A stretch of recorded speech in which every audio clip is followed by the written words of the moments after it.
My name is Jocelyn, and at 33, standing on a rain-slicked sidewalk watching my downtown apartment burn to the ground, I learned that family loyalty is a myth. The air was thick with the acrid smell of melted plastic and wet ash, the flashing red and blue lights of the fire trucks reflecting off the puddles around my feet. Shivering, coughing up soot, I pulled out my phone and dialed the one number I still naively believed might offer comfort. "Mom," I managed, my voice raspy. "My building is on fire. My apartment is gone. Can I please stay at the house for a few nights?" The silence on the other end of the line was absolute, followed by a long, dramatic sigh that I had known my entire life. "I told you living in that part of the city was a mistake, Jocelyn." Brenda's voice was crisp, entirely devoid of panic or sympathy. "Felicity and Malik are hosting their tech startup launch party this weekend. I can't have you showing up smelling like smoke and begging for pity in front of the investors. Deal with it yourself. You are 33 years old." The line went dead. I stared at the screen, the rain mixing with the soot on my hands. I shouldn't have been surprised. This was the same woman who had forgotten to pick me up from the hospital after my appendix ruptured when I was 16 because Felicity had a cheerleading competition. It was the same woman who, when I landed my first major cybersecurity consulting contract, asked if I could finally afford to buy Felicity a nicer wedding gift. I was an inconvenience, a smudge on the immaculate portrait of the family she had built around her golden child. "Miss Jocelyn." I turned. A man in a dark jacket holding a clipboard and a clear evidence bag approached. "Detective Ramirez, fire investigation. Are you okay to answer a few questions?" I nodded, wrapping my damp coat tighter around myself. "I don't know what happened. I was out of town on business. I just got back from the airport." He studied me for a moment, his expression unreadable. "I'm glad you weren't inside. Because this wasn't an accident." My stomach dropped. "What do you mean?" "The fire started in 3 separate locations within your unit," he stated, his voice low enough that the nearby firefighters couldn't hear. "Accelerant was used. But here is the interesting part. Your smart home security system wasn't malfunctioning. It was manually overridden with your master PIN code exactly 10 minutes before the first point of ignition." I felt the blood drain from my face. My master PIN. That's impossible. I'm a cybersecurity architect. My codes are encrypted. No one has them. "Who else has keys to your apartment?" he pressed. "Only the building manager," I stammered. "And my father. He insisted on having a spare for emergencies." Ramirez held up the sealed plastic bag. The streetlights illuminated the object inside. "We found this near the suspected origin point in what used to be your home office. It survived the heat better than most things. Recognize it?" I stared at the partially melted piece of metal inside the bag. It was a titanium money clip. But it wasn't just any money clip. I recognized the distinctive geometric engraving on the side, a custom design I had commissioned myself. It was the wedding gift I had given my brother-in-law Malik 2 years ago. The world tilted. The roar of the fire engines seemed to fade into a dull hum. Malik. Why would Malik be in my apartment? Why would he have my master code? And why would he burn my home to the ground? Before I could process the shock, my phone vibrated in my hand. A notification from my secondary, heavily encrypted offshore cloud server. A server no one knew existed, designed to monitor my local physical servers for unauthorized access. The alert was stark and chilling. "Massive data transfer detected. Local servers compromised."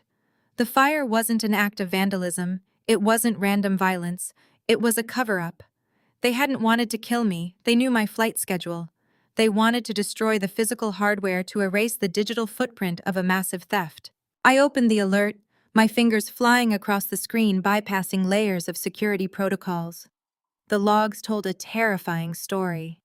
Exactly 10 minutes before the fire started, right when my security system was overridden, someone had initiated a hard copy of my entire proprietary database. They had stolen the core algorithm of the artificial intelligence project I had been building in secret for 3 years. A project designed to secure international medical databases, a project worth tens of millions of dollars. I looked up at Detective Ramirez, the pieces clicking into place with a terrifying clarity. The money clip, the overridden security system, the stolen algorithm. And my mother's callous dismissal about Felicity and Malik's tech startup launch party this weekend. Felicity didn't know how to code a basic website, let alone a groundbreaking AI. Malik was a charismatic venture capital broker with a trail of failed investments.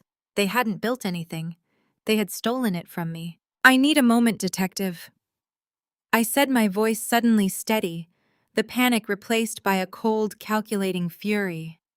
I turned away from the burning remains of my life, the heat of the flames warming my back. They thought I was just the quiet, reliable sister they could step on. They thought they could take my life's work, burn my home to hide the evidence, and leave me in the ashes. They had no idea that the algorithm they had just stolen was built by a woman who designed digital fortresses for a living, and they had absolutely no idea about the trap I had buried deep within the source code. The morning sun offered no warmth.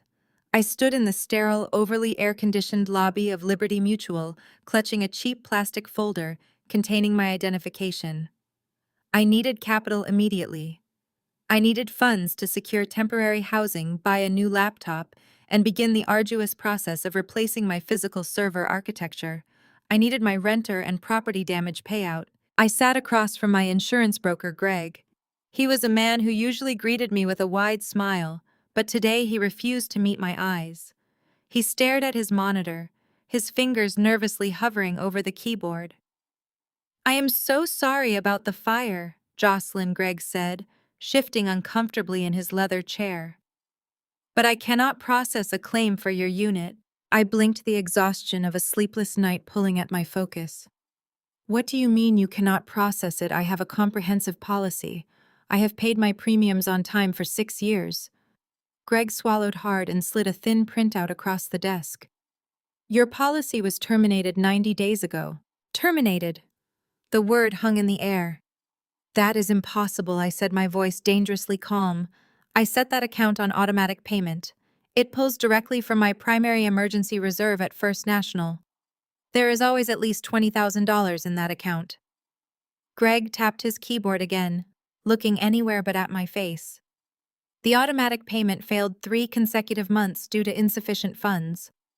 We sent cancellation notices to the permanent mailing address on file. The permanent mailing address. My parents' suburban estate, the house I had moved out of a decade ago.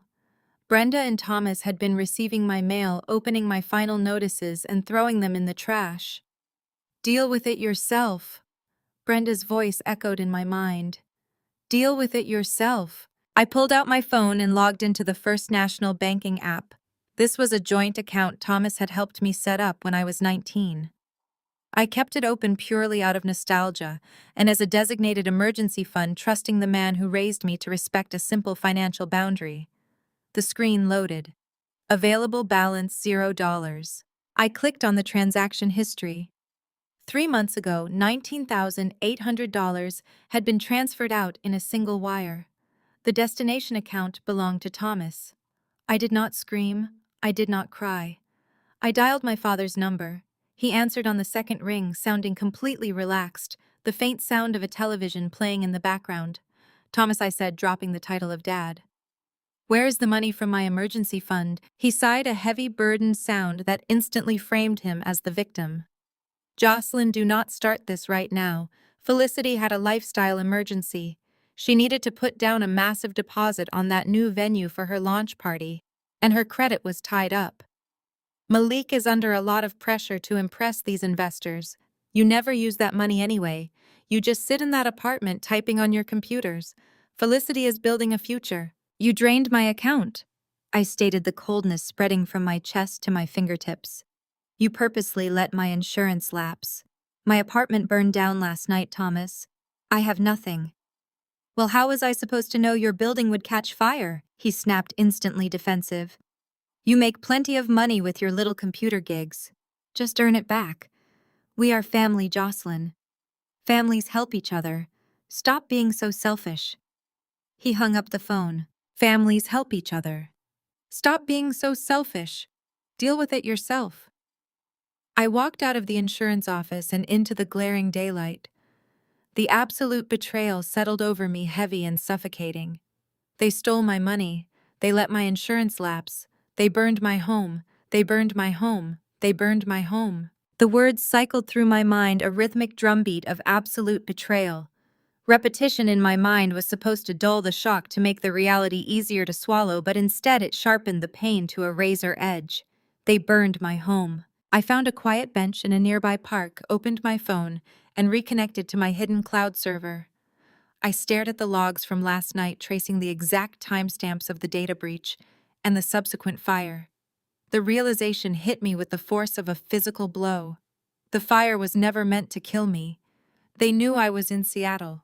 They tracked my flight schedule. The fire was meant to cover their tracks. I scrolled through the system log, reading the exact sequence of events. At 11:42 p.m., the master PIN was entered. At 11:43 p.m., a massive data transfer was initiated to an external IP address. At 11:52 p.m., the transfer of my proprietary artificial intelligence prototype was complete. At 11:53 p.m., the smart fire alarms were disabled and ignition occurred. It was meant to destroy my physical servers, so I could never prove I was the original author of the code. They did not care if I lost everything I owned. They did not care if my memories, my clothes, my sanctuary were reduced to ash. They just wanted the algorithm. I was just an inconvenience. I had always been just an inconvenience. I watched the cursor blink on the black screen of my terminal. Malik had the prototype. Felicity had the venue. Thomas had my emergency funds. Brenda had her pristine social image. They thought they had orchestrated the perfect crime against the perfect victim. They thought my silence all these years was weakness. They did not understand that my silence was observation. I knew their digital habits. I knew Thomas used his birth year as his password for everything. I knew Malik routed his venture capital funds through shell companies with terrible firewall security. I knew Felicity linked her primary email to her public social media accounts. I closed the terminal. The time for being the quiet, reliable daughter was over.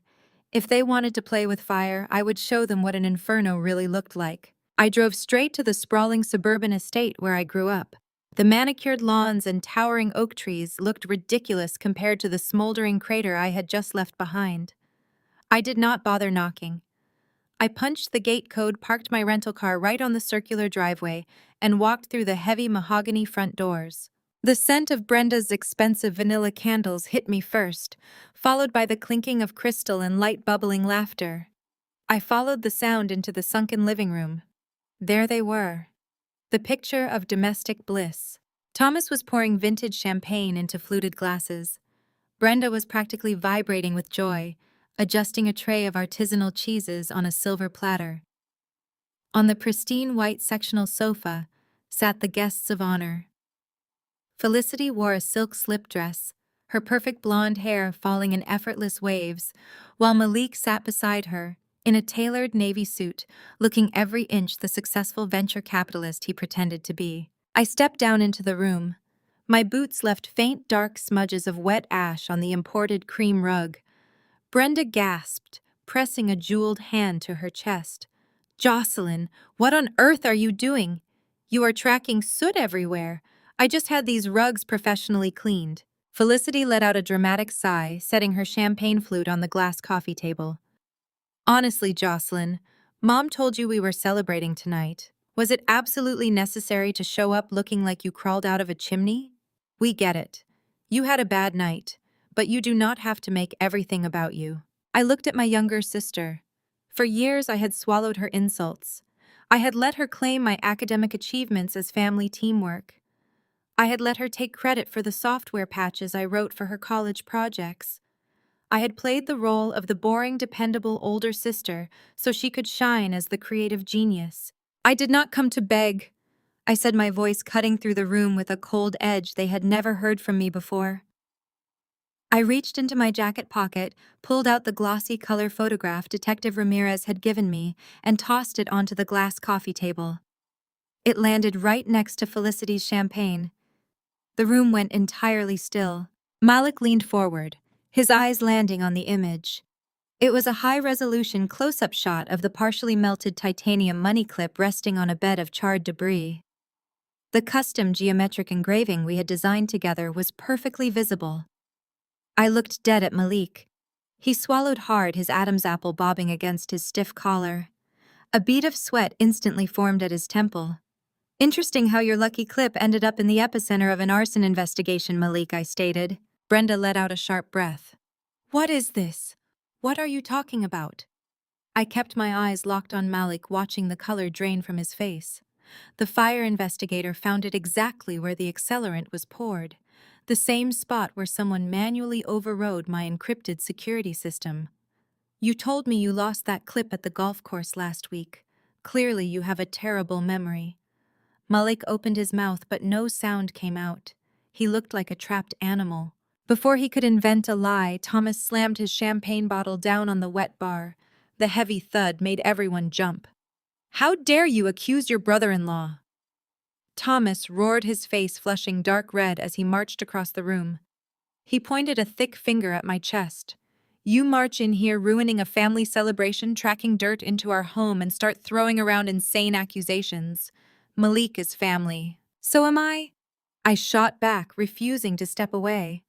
Or did you forget that when you drained my emergency bank account to zero? Thomas barely flinched. That was my account. I set it up. With my money, I snapped. Money you stole to let my insurance lapse right before my apartment conveniently went up in flames. You are hysterical, Thomas yelled, waving his hand dismissively. You lost your apartment. It is a tragedy. But do not you dare take your jealousy out on Malik. Malik is a provider. He just secured a $20 million venture capital investment for Felicity's new software company. He is taking this family to the next level while you play computer games in a rented box. The words hung in the air. $20 million. Felicity's new software company. I looked at Felicity. She was staring at her lap, her manicured fingers twisting the expensive silk of her dress.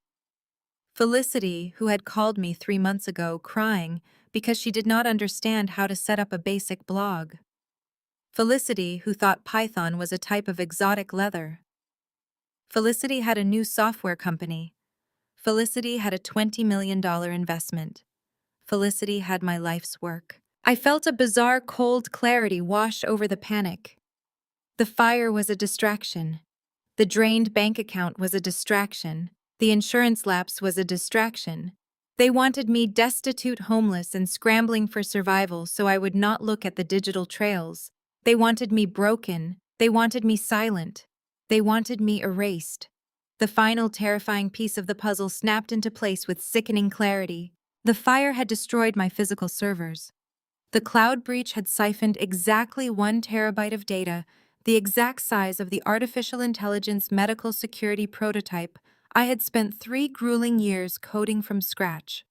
It was a revolutionary algorithm that could predict and neutralize cyber threats to hospital grids before they happened.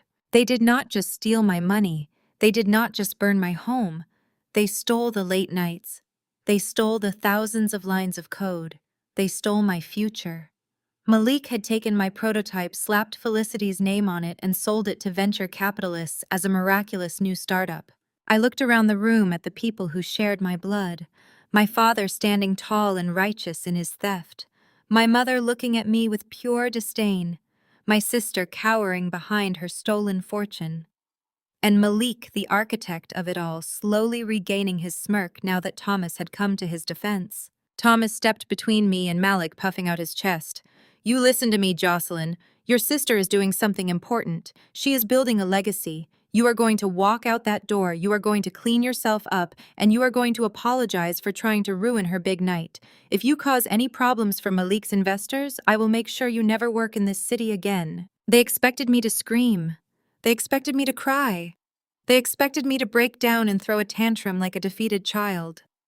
Instead, a slow, dark smile spread across my face. Congratulations, Felicity, I said, my voice eerily calm. A $20 million valuation is incredibly impressive for someone who does not know the difference between a back-end server and a toaster oven. Felicity's head snapped up, her eyes wide with panic. Malik stood up, his fists clenched at his sides. Get out of my house, Thomas barked. I turned on my heel and walked toward the heavy front doors. I did not need to scream. I did not need to argue. They had taken my physical servers, but they knew absolutely nothing about the architecture of my code. They had essentially stolen a nuclear bomb without knowing how to build the detonator. And I was holding the only key. My hand was inches from the brass handle of the front door when a hand clamped down on my wrist. I flinched, turning to see my mother. The hostility that had warped her features just moments ago was entirely gone, replaced by a terrifyingly smooth mask of maternal concern. "Jocelyn, sweetheart, let us not do this," Brenda murmured, her voice dripping with artificial honey. She pulled me away from the door and into the dimly lit adjoining parlor, safely out of earshot of Thomas's booming voice. "You are upset. You have had a terrible shock. But making these wild accusations against your sister's husband is only going to hurt you in the end." I stared at her, mesmerized by how effortlessly she could switch characters. She opened her designer clutch and pulled out a crisp, folded piece of paper and a sleek silver pen. "Your father and I just want peace. We want everyone to be happy." Brenda continued, smoothing the paper onto a mahogany side table. "I know you are struggling, especially now that you do not have an apartment, so we want to help you get back on your feet." She pressed a check into my palm, sliding a second dense legal document underneath it. It was a non-disclosure agreement. I read the bold print at the top. It explicitly forbade me from discussing Felicity's new company, her intellectual property, or any related financial transactions. I looked down at the check. $5,000. "Take it," Brenda urged softly, tapping the pen against the legal document. "Sign the paper, promise to drop this ridiculous vendetta, and use the money to get yourself a nice hotel room and some new clothes. Just walk away, Jocelyn. Let Felicity have her moment. It is for everyone's peace of mind." She actually believed this would work. She honestly thought I could be bought off, that my life's work and the total destruction of my home were worth a mere $5,000 to preserve her perfect family image. Without breaking eye contact, I grabbed both ends of the check and tore it straight down the middle. Brenda gasped, taking a step back as I ripped the heavy paper again and again, letting the confetti-sized pieces flutter onto the pristine hardwood floor. I dropped the blank, non-disclosure agreement right on top of the pile. "5,000, I asked, my voice a quiet razor. "Just like you gave Felicity my entire college savings fund so she could backpack through Europe and told me to take out high-interest federal loans. You think I am still that same desperate 19-year-old begging for scraps of your affection? No." Brenda's fake smile vanished. Her eyes hardened into chips of flint, and her lips pressed into a thin, furious line. "You are making a massive mistake, Jocelyn. You are walking away from the only family you have. I am the only one here who is not making a mistake," I told her. I turned my back on her and stepped out of the parlor, heading straight for the grand foyer. But my exit was blocked. Malik had slipped out of the living room while Brenda was distracting me. He was leaning against the heavy oak frame of the front door, his arms crossed over his tailored suit. The charming, easygoing smile he used to win over wealthy investors was completely gone. His eyes were cold, calculating, and entirely ruthless. He stepped forward, invading my personal space and forcing me to back up against the hallway wall. "You think you are so smart?" Malik whispered. His voice was barely a breath, ensuring Thomas and Brenda could not hear him from the other rooms. "But you left a lock on the prize. I know you have the master decryption key for the AI, Jocelyn. My developers are completely locked out. They cannot bypass your seed protocols. I need that key by tomorrow morning." I held my ground, tilting my chin up to meet his icy stare. "Or what? You will burn down my hotel room too?" Malik leaned in closer, the smell of expensive cologne and stale champagne turning my stomach. "Or I go straight to Detective Ramirez. I tell him exactly what happened tonight. I tell him my bankrupt, desperate sister-in-law was drowning in debt and looking for a payout. I tell him she asked to borrow my lucky money clip a week ago. I tell him she deliberately torched her own apartment to collect the insurance money." He smiled, a cruel, sharp expression that made my skin crawl. "Who do you think the police will believe?" Malik asked quietly. "The successful venture capitalist with a $20 million portfolio, or the erratic single woman with zero assets and a well-documented history of family jealousy? Hand over the key, Jocelyn. Hand it over, or I promise you I will frame you for the arson myself. You will spend the next decade in federal prison for insurance fraud." I stared at the screen, the numbers blurring together as a cold wave of nausea washed over me. $0.00. I tapped the transaction history, my thumb numb against the glass. There it was, dated precisely 92 days ago. A single outgoing wire transfer for $19,800. The destination account was labeled with Thomas's name. The lobby of Liberty Shield Insurance suddenly felt devoid of oxygen.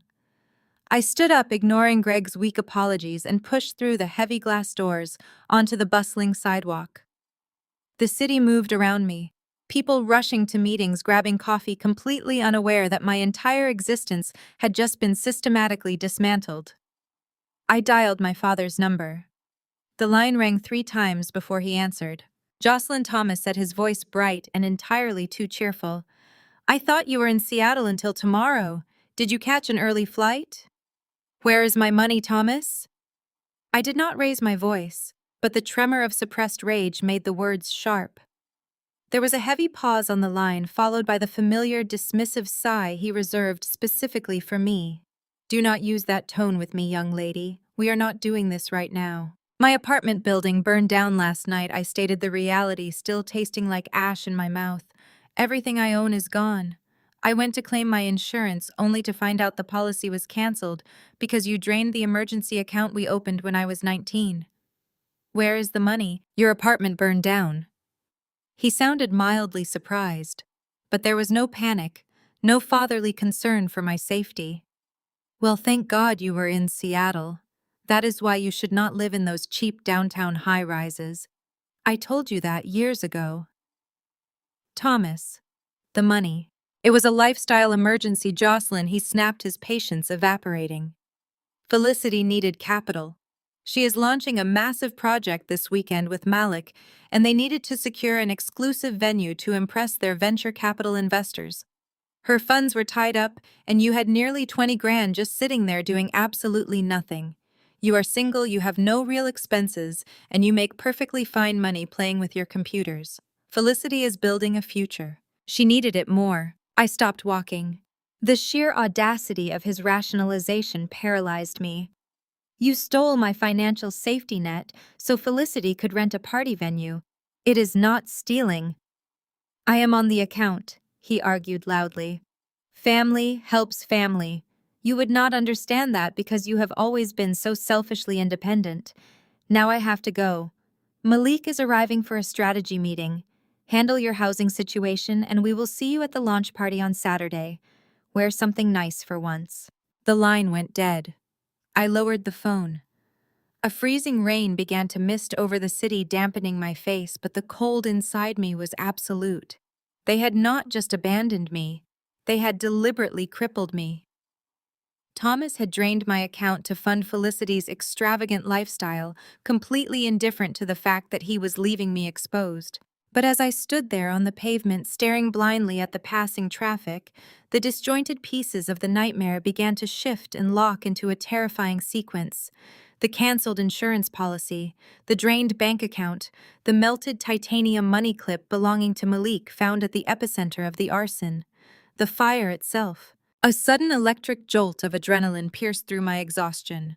The fire investigator had said my security system was overridden manually exactly 10 minutes before the accelerant was ignited. I had assumed the fire was an act of petty malice, or perhaps a horrific attempt on my life. But if they knew I was in Seattle, they knew the apartment was empty. They did not want to kill me. They wanted to destroy the apartment.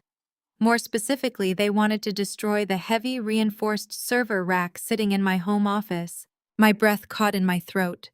I broke into a run, dodging pedestrians and ignoring the burning ache in my lungs. I needed a secure terminal. I sprinted 3 blocks to the public library, shoving through the doors and practically throwing myself into a chair at the first available public computer. My hands flew across the keyboard. My physical servers were melted slag, but what my family did not know, what no one knew, was that I maintained a deeply buried, heavily encrypted cloud backup on an offshore server. I built it specifically for absolute redundancy, secured behind biometric protocols and multi-factor authentication that required a randomized token generator I kept hidden in my digital watch. I initiated the secure handshake, bypassing the library's network restrictions. A black terminal window appeared on the screen. I typed in the sequence, pressed my thumb against my phone screen for the biometric ping, and waited for the authorization. Access granted. I immediately pulled the system logs from my home server, filtering for the 48 hours preceding the fire. Lines of green code cascaded down the black screen. I scrolled to the exact time frame Detective Ramirez had mentioned. There it was. At 11:42 p.m., the master override code was punched into my physical security panel. 1 minute later, an external hard drive was connected to my primary terminal. My eyes scanned the extraction logs. A massive data breach had been initiated. Someone had sat at my desk and systematically downloaded a localized copy of my most sensitive, highly classified project. I watched the file path illuminate on the screen, my blood turning to ice. Project Aegis. It was my proprietary cybersecurity artificial intelligence prototype. I had spent the last 4 years coding it in absolute secrecy. It was a revolutionary machine learning algorithm designed to predict and neutralize hostile cyber threats to major financial and medical grids before the attacks even launched. It was flawless. It was industry-defining. It was worth tens of millions to the right tech firm. The extraction took exactly 9 minutes. At 11:52 p.m., the download was complete. The external drive was disconnected. At 11:53 p.m., the system recorded a catastrophic temperature spike before the sensors melted and the feed abruptly died. They did not burn my apartment to hurt me. They burned it to erase the original source code. They burned it to destroy my physical development logs, my timestamps, and my hardware footprint. They wanted to guarantee I could never prove I was the original author of the algorithm. I sat back in the hard wooden chair, the hum of the library fading into absolute silence. Malik was a struggling venture capitalist desperate for a win. Felicity was launching a mysterious, highly funded new software company this weekend. Thomas had stolen my money to fund their launch party. My own family had orchestrated a corporate heist, stolen my life's work, and burned my existence to ash to cover their tracks. They thought they had left me with nothing. They thought I was defenseless. But as I stared at the blinking green cursor in my offshore terminal, a dangerous, razor-sharp calm settled over my mind. They had stolen the AI, but they had severely underestimated the architect who built it. I stepped out of the black town car and handed the valet my keys.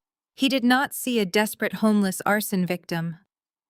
He saw a woman wearing a tailored midnight blue Alexander McQueen suit that cost more than my parents' first mortgage. My family believed they had successfully drained my life savings. They did not know that Project Aegis had already attracted covert offshore defense contracts, funneling untraceable capital into a highly secure Swiss account for the past 2 years. I walked into the grand ballroom of the Pierre Hotel with the absolute cold confidence of a woman holding a royal flush. The pre-launch networking dinner was a masterclass in synthetic opulence. Waiters in pristine white jackets circulated with silver trays of caviar and vintage champagne. The room hummed with the quiet, predatory chatter of Silicon Valley venture capitalists and elite angel investors. And holding court in the center of it all stood Felicity, draped in a backless emerald gown, perfectly playing the role of the visionary tech founder. I had barely taken 2 steps onto the plush carpet when a manicured hand clamped onto my bicep. Brenda's nails dug sharply into the expensive wool of my sleeve. She yanked me out of the main ballroom and into a dimly lit, velvet-lined alcove near the cloakroom. Her face, initially a rigid mask of fury, instantly morphed into an expression of fake maternal sweetness. "Jocelyn, sweetheart," she cooed, her voice dripping with toxic syrup. "You look beautiful tonight, but you know you should not be here. You are upset, you are grieving your apartment, and this environment is just too stressful for you." She opened her designer clutch and pulled out a crisp, folded piece of paper along with a sleek silver pen. "Your father and I just want peace. We want to help you get back on your feet." She pressed a check into my palm, sliding a dense legal document underneath it. It was a non-disclosure agreement. I read the bold print at the top. It explicitly forbade me from discussing Felicity's new company or her intellectual property. "Take it," Brenda urged softly. "It is a generous $5,000. Just sign the paper, walk away from the family completely, and start fresh somewhere else. It is for everyone's peace of mind." I looked down at the check. I did not blink. I grabbed both ends of the heavy paper and tore it straight down the middle. Brenda gasped, taking a step back, as I ripped the check again and again, letting the pieces flutter onto the carpet. I dropped the blank non-disclosure agreement right on top of the pile. 5,000. I asked, my voice a quiet razor. Just like you gave Felicity my entire college savings fund so she could backpack through Europe and told me to take out high-interest federal loans. No. I turned my back on her furious, open-mouthed stare and marched directly into the center of the ballroom. I walked straight up to the tight knot of affluent investors surrounding my sister. Felicity! I called out, my voice bright, carrying easily over the ambient noise. Darling, I am so incredibly proud of you. Felicity froze. The practiced visionary smile melted off her face. The investors, sensing a touching family moment, parted slightly to let me in. Jocelyn Felicity managed to choke out. You came. I would not miss the launch of your groundbreaking software company for the world, I said, turning my full attention to the group of gray-haired venture capitalists. I am her older sister. You have no idea how hard Felicity has worked on this artificial intelligence prototype. Late nights, endless coding, building complex neural networks entirely from scratch. Her brilliant coding skills are truly inspiring. The lead investor, a stern-looking man with wire-rimmed glasses, chuckled. It is a phenomenal piece of architecture. Your sister was just telling us about the predictive analytics. It is miles ahead of current market standards. Oh, absolutely, I beamed, fixing my gaze on my sister. Felicity, tell them how you managed to bypass the latency issues in the asynchronous data processing. I was astounded when you told me you rewrote the kernel using Rust instead of C++. How exactly did you solve the memory leak cascade during the deep learning cycles? Dead silence fell over the group. The investors looked at Felicity, waiting eagerly for the brilliant founder to elaborate. Felicity stared at me, her jaw slightly slack, her eyes wide and blank with sheer terror. She opened her mouth, but only a small, strangled sound came out. She looked around, her eyes pleading for a lifeline. She did not know what a kernel was. She did not know what asynchronous meant. Well, I pressed, tilting my head with an innocent smile. Explain the heuristic processing loop to them. They are investors, they want to hear the genius behind the code. The loop. Felicity stammered, her face flushing a deep mottled red. We mean the system uses algorithms, very fast ones. It processes the data. She trailed off, completely paralyzed, entirely exposed as a fraud. Before the investors could fully register her incompetence, Malik forcefully shoved his way into the center of the circle. He forced a booming, jovial laugh. Now, Jocelyn, you know we cannot discuss the proprietary mechanics in an open room. Malik smoothly deflected, addressing the investors with his trademark charm. The specific architecture of the tech is highly classified pending our final patent approvals. We do not want to give away the secret sauce before the ink is dry on the contracts, do we? The investors chuckled, accepting the excuse. The tension dissipated into polite murmurs as Malik steered them toward the bar. Then his hand clamped down on my shoulder like a vice. He practically dragged me out of the ballroom and into a deserted service hallway. The charismatic act instantly vanished. His eyes were cold, calculating, and ruthless. He slammed his hand against the wall next to my head, boxing me in. You are playing a very dangerous game, Malik whispered, his voice vibrating with venom. I know you have the master decryption key for the AI. You are going to hand it over to me tonight. If you do not, I will go straight to the police. I will tell them my bankrupt, desperate sister-in-law burned her own place down for the insurance payout. I will frame you for the arson myself, Jocelyn. I did not panic. I did not pull away.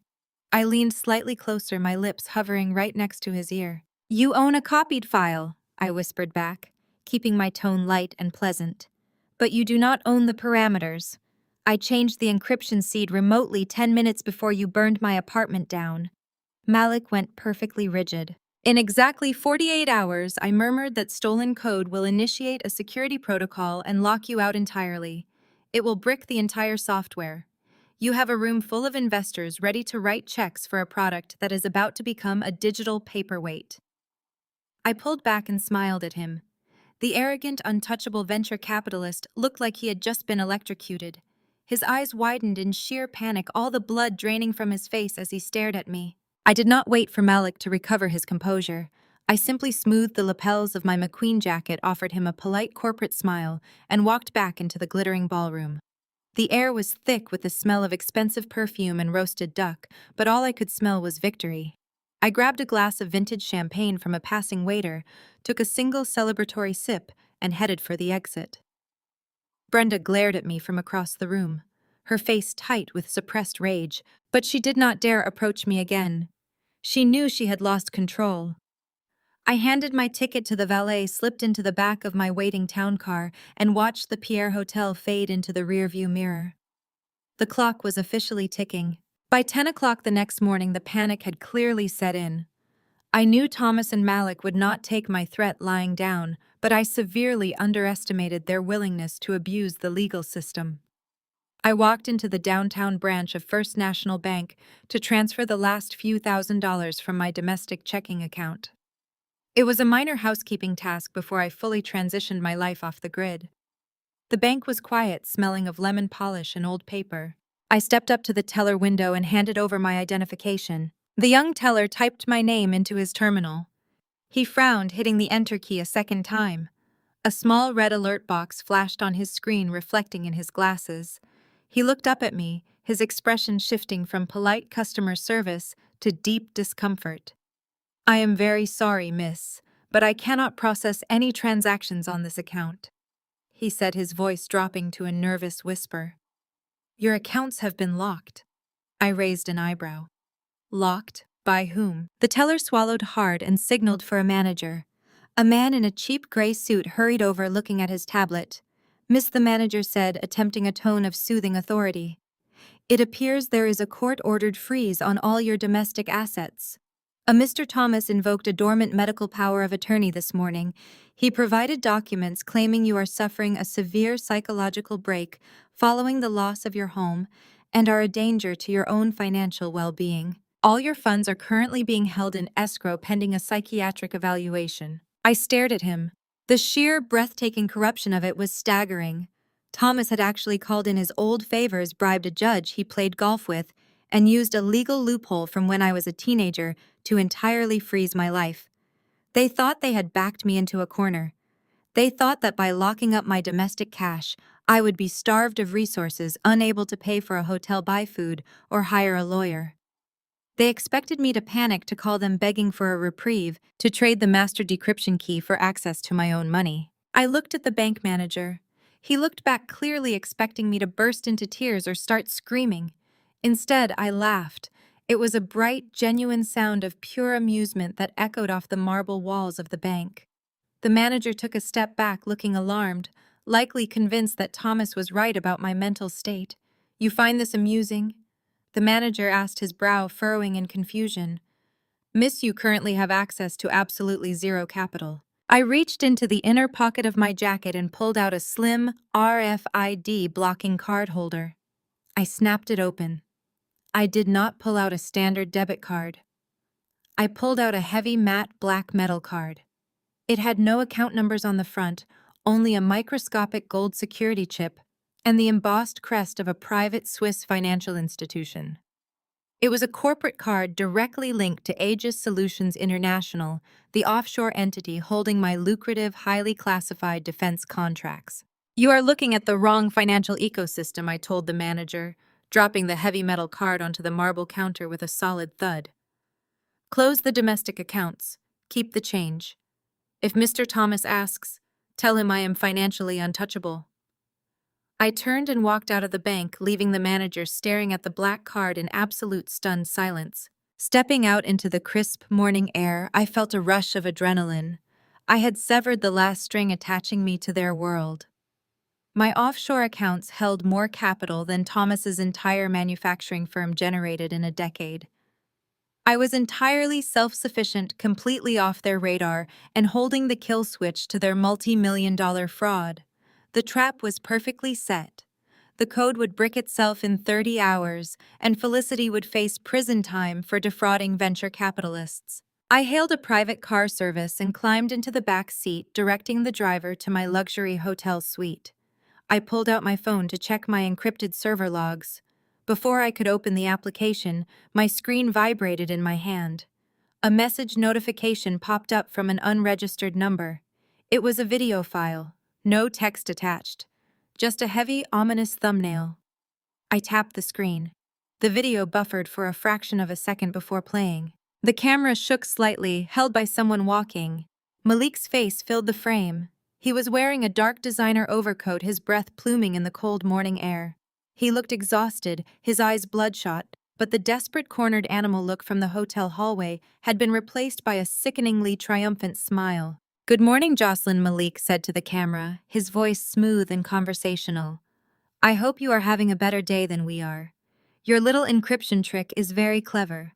My developers have been up all night trying to crack it. They tell me it is practically military grade. I have to admit, I am impressed." He paused, letting the silence stretch for a moment, then turned the camera around. My blood ran cold. The phone nearly slipped from my grip. Malik was not standing outside an office building. He was standing on a manicured green lawn in front of a sprawling single-story brick building. A large sign near the entrance read, "Shady Pines Convalescent Care." It was the nursing home where my grandmother Eleanor lived. Eleanor was the only person in my family who had ever shown me an ounce of genuine kindness. When Thomas and Brenda were busy grooming Felicity for high society, Eleanor was the one who bought me my first computer. She had severe dementia, now her memory fractured and fading, requiring round-the-clock specialized care. Thomas controlled her medical trust fund. He had forced her to sign over power of attorney years ago under the guise of managing her estate. Malik flipped the camera back to his face. "Your father and I had a very long chat this morning." Malik continued, his tone dripping with fake sympathy. "Thomas is very worried about the economy right now. He is looking at his expenses and he realized that Eleanor's care at this facility is incredibly expensive. Astounding, really. He is seriously considering cutting off the funding by tomorrow morning." Malik stepped closer to the entrance of the facility. The automatic doors slid open in the background. "It would be a shame," Malik whispered into the microphone, his eyes dead and unblinking. "The state-run facilities are so underfunded. I hear the conditions are terrible. They barely have enough staff to feed the patients, let alone provide specialized dementia care." But of course, Thomas might reconsider his financial priorities if his daughters were cooperating, if family was helping family. The video ended, freezing on Malik's cruel smile. I sat in the back of the car, the city blurring past the window. My hands gripped the phone so hard my knuckles turned white. They could not beat my code. They could not touch my money. So they went after the only innocent life left in my world. They were using my sick grandmother as a hostage. I looked down at the dark screen.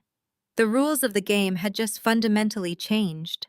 They thought this threat would break me, that I would surrender the decryption key to save her. They did not understand that by threatening Eleanor, they had not ensured my compliance. They had just guaranteed their own absolute destruction. I did not cry. I did not scream. I did not shatter the phone against the leather interior of the town car. The time for emotion was over. The time for war had begun. I tapped the partition glass separating me from the driver. Change of destination. I commanded, my voice perfectly level. "Take me to the Sterling Building, downtown." Malik and Thomas believed they held the ultimate trump card. They believed they could use Eleanor, the only woman who ever protected me, as collateral. They believed they understood power. I was about to show them what real power looked like. Victoria Sterling did not take walk-in appointments. She was a corporate litigator and a state executioner whose hourly rate made Wall Street executives flinch. She was ruthless. She was precise. She was an apex predator in a tailored suit. Most importantly, she owed me a massive favor. 2 years ago, my offshore AI protocols had identified a sophisticated data breach targeting her firm's high-net-worth clients. I patched the vulnerability and traced the hackers before a single document was compromised, saving her firm hundreds of millions in liability and protecting her pristine reputation. I bypassed her protesting receptionists, pushed open the heavy oak doors to her corner office, and dropped my phone directly onto her immaculate glass desk. "I need an emergency injunction," I said. Victoria did not blink. She picked up the phone, played Malik's video, and let out a low, appreciative whistle. "Extortion using an eldercare facility as leverage. That is exceptionally dirty, Jocelyn, and highly illegal. Thomas is the primary on her medical trust, correct?" I reached into my designer bag and pulled out a heavy wax-sealed manila envelope. "No," I corrected her. "Thomas thinks he is the primary. Thomas acts like the primary. Thomas pays the facility directly from the trust he manages, so the facility merely assumes he has legal authority." I slid the thick envelope across the glass. "But he does not have the power of attorney." Victoria broke the seal and pulled out the dense stack of legal documents. Her eyes scanned the text, a sharp, dangerous smile slowly spreading across her face. 5 years ago, Eleanor's mind was just beginning to slip, but she still had moments of absolute terrifying clarity.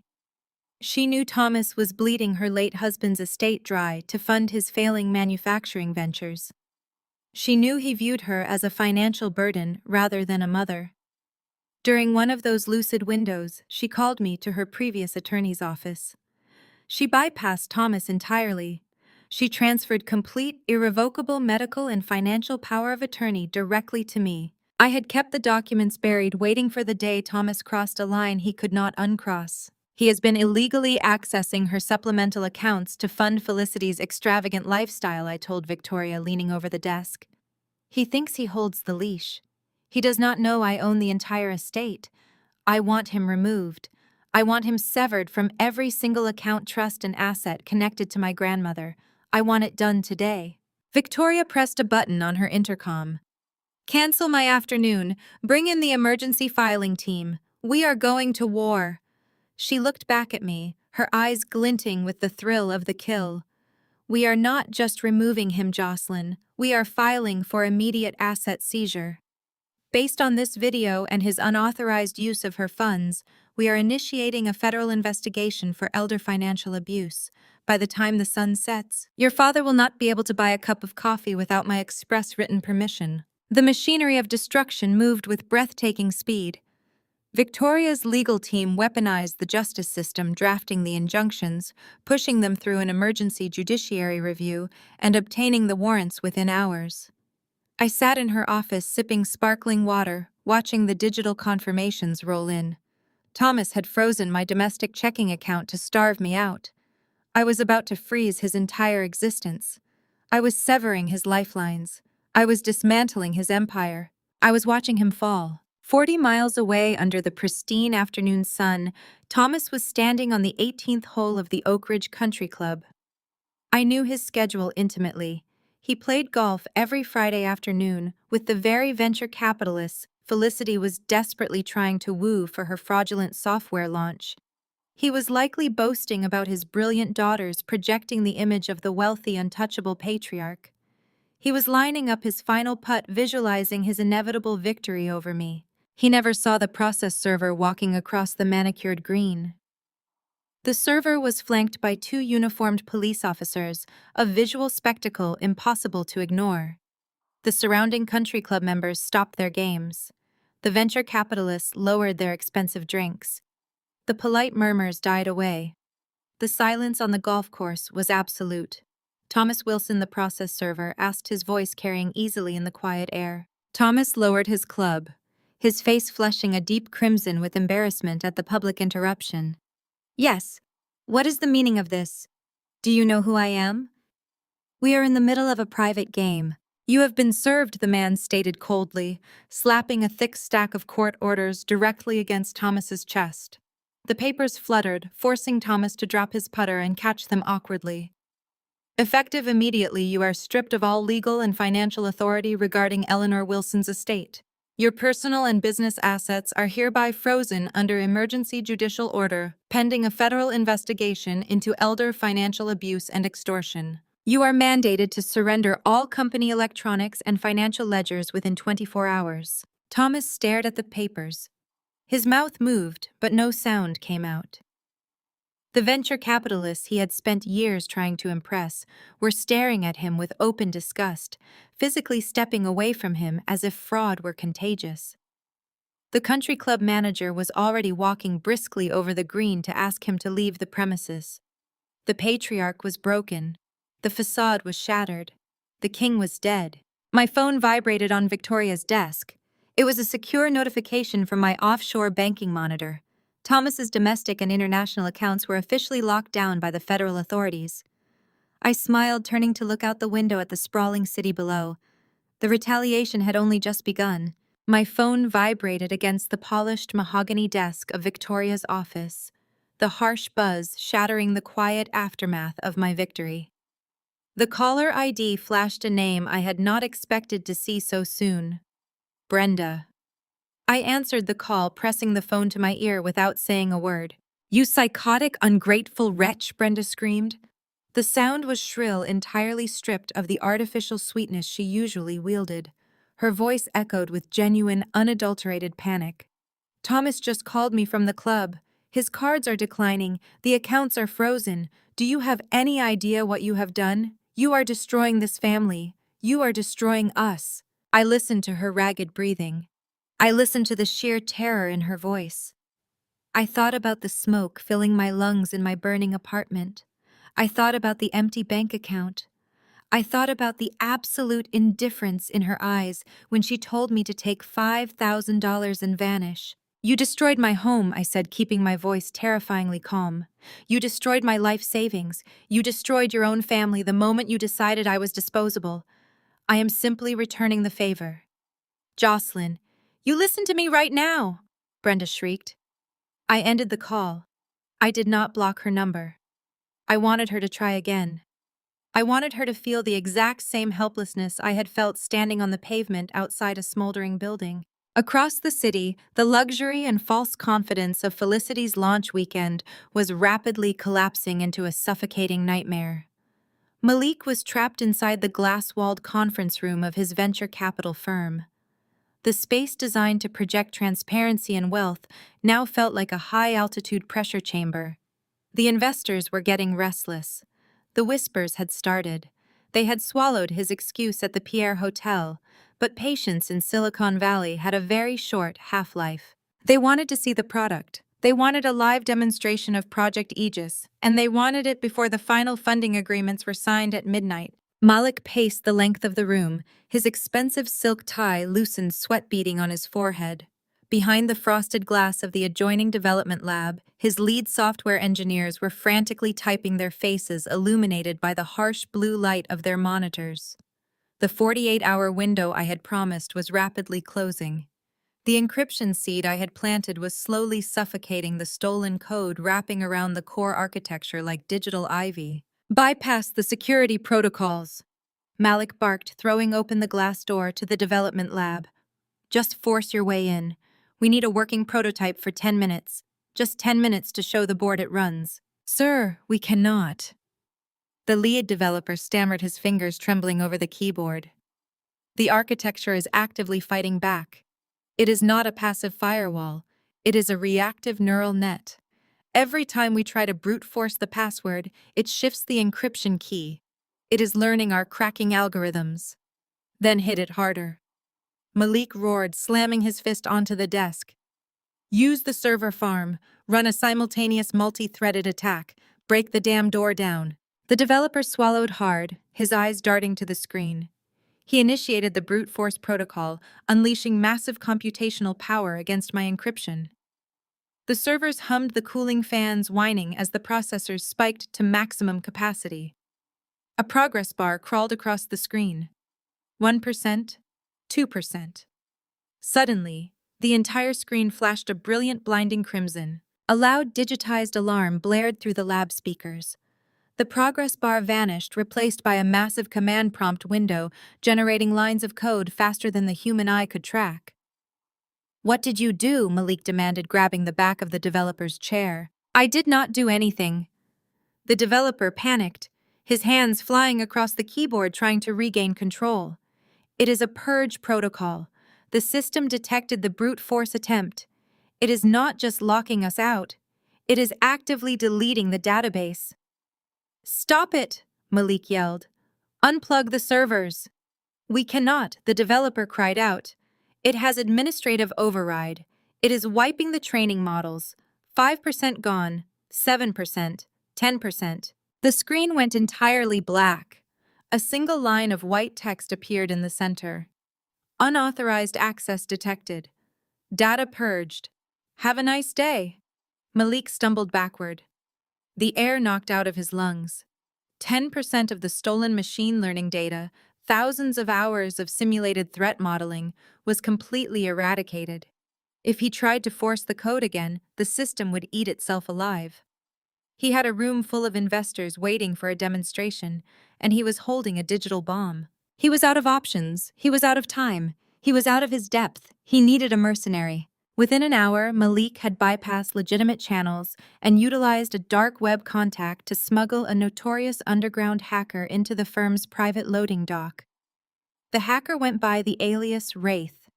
He was a ghost in the system, a man known for dismantling corporate firewalls for exorbitant fees.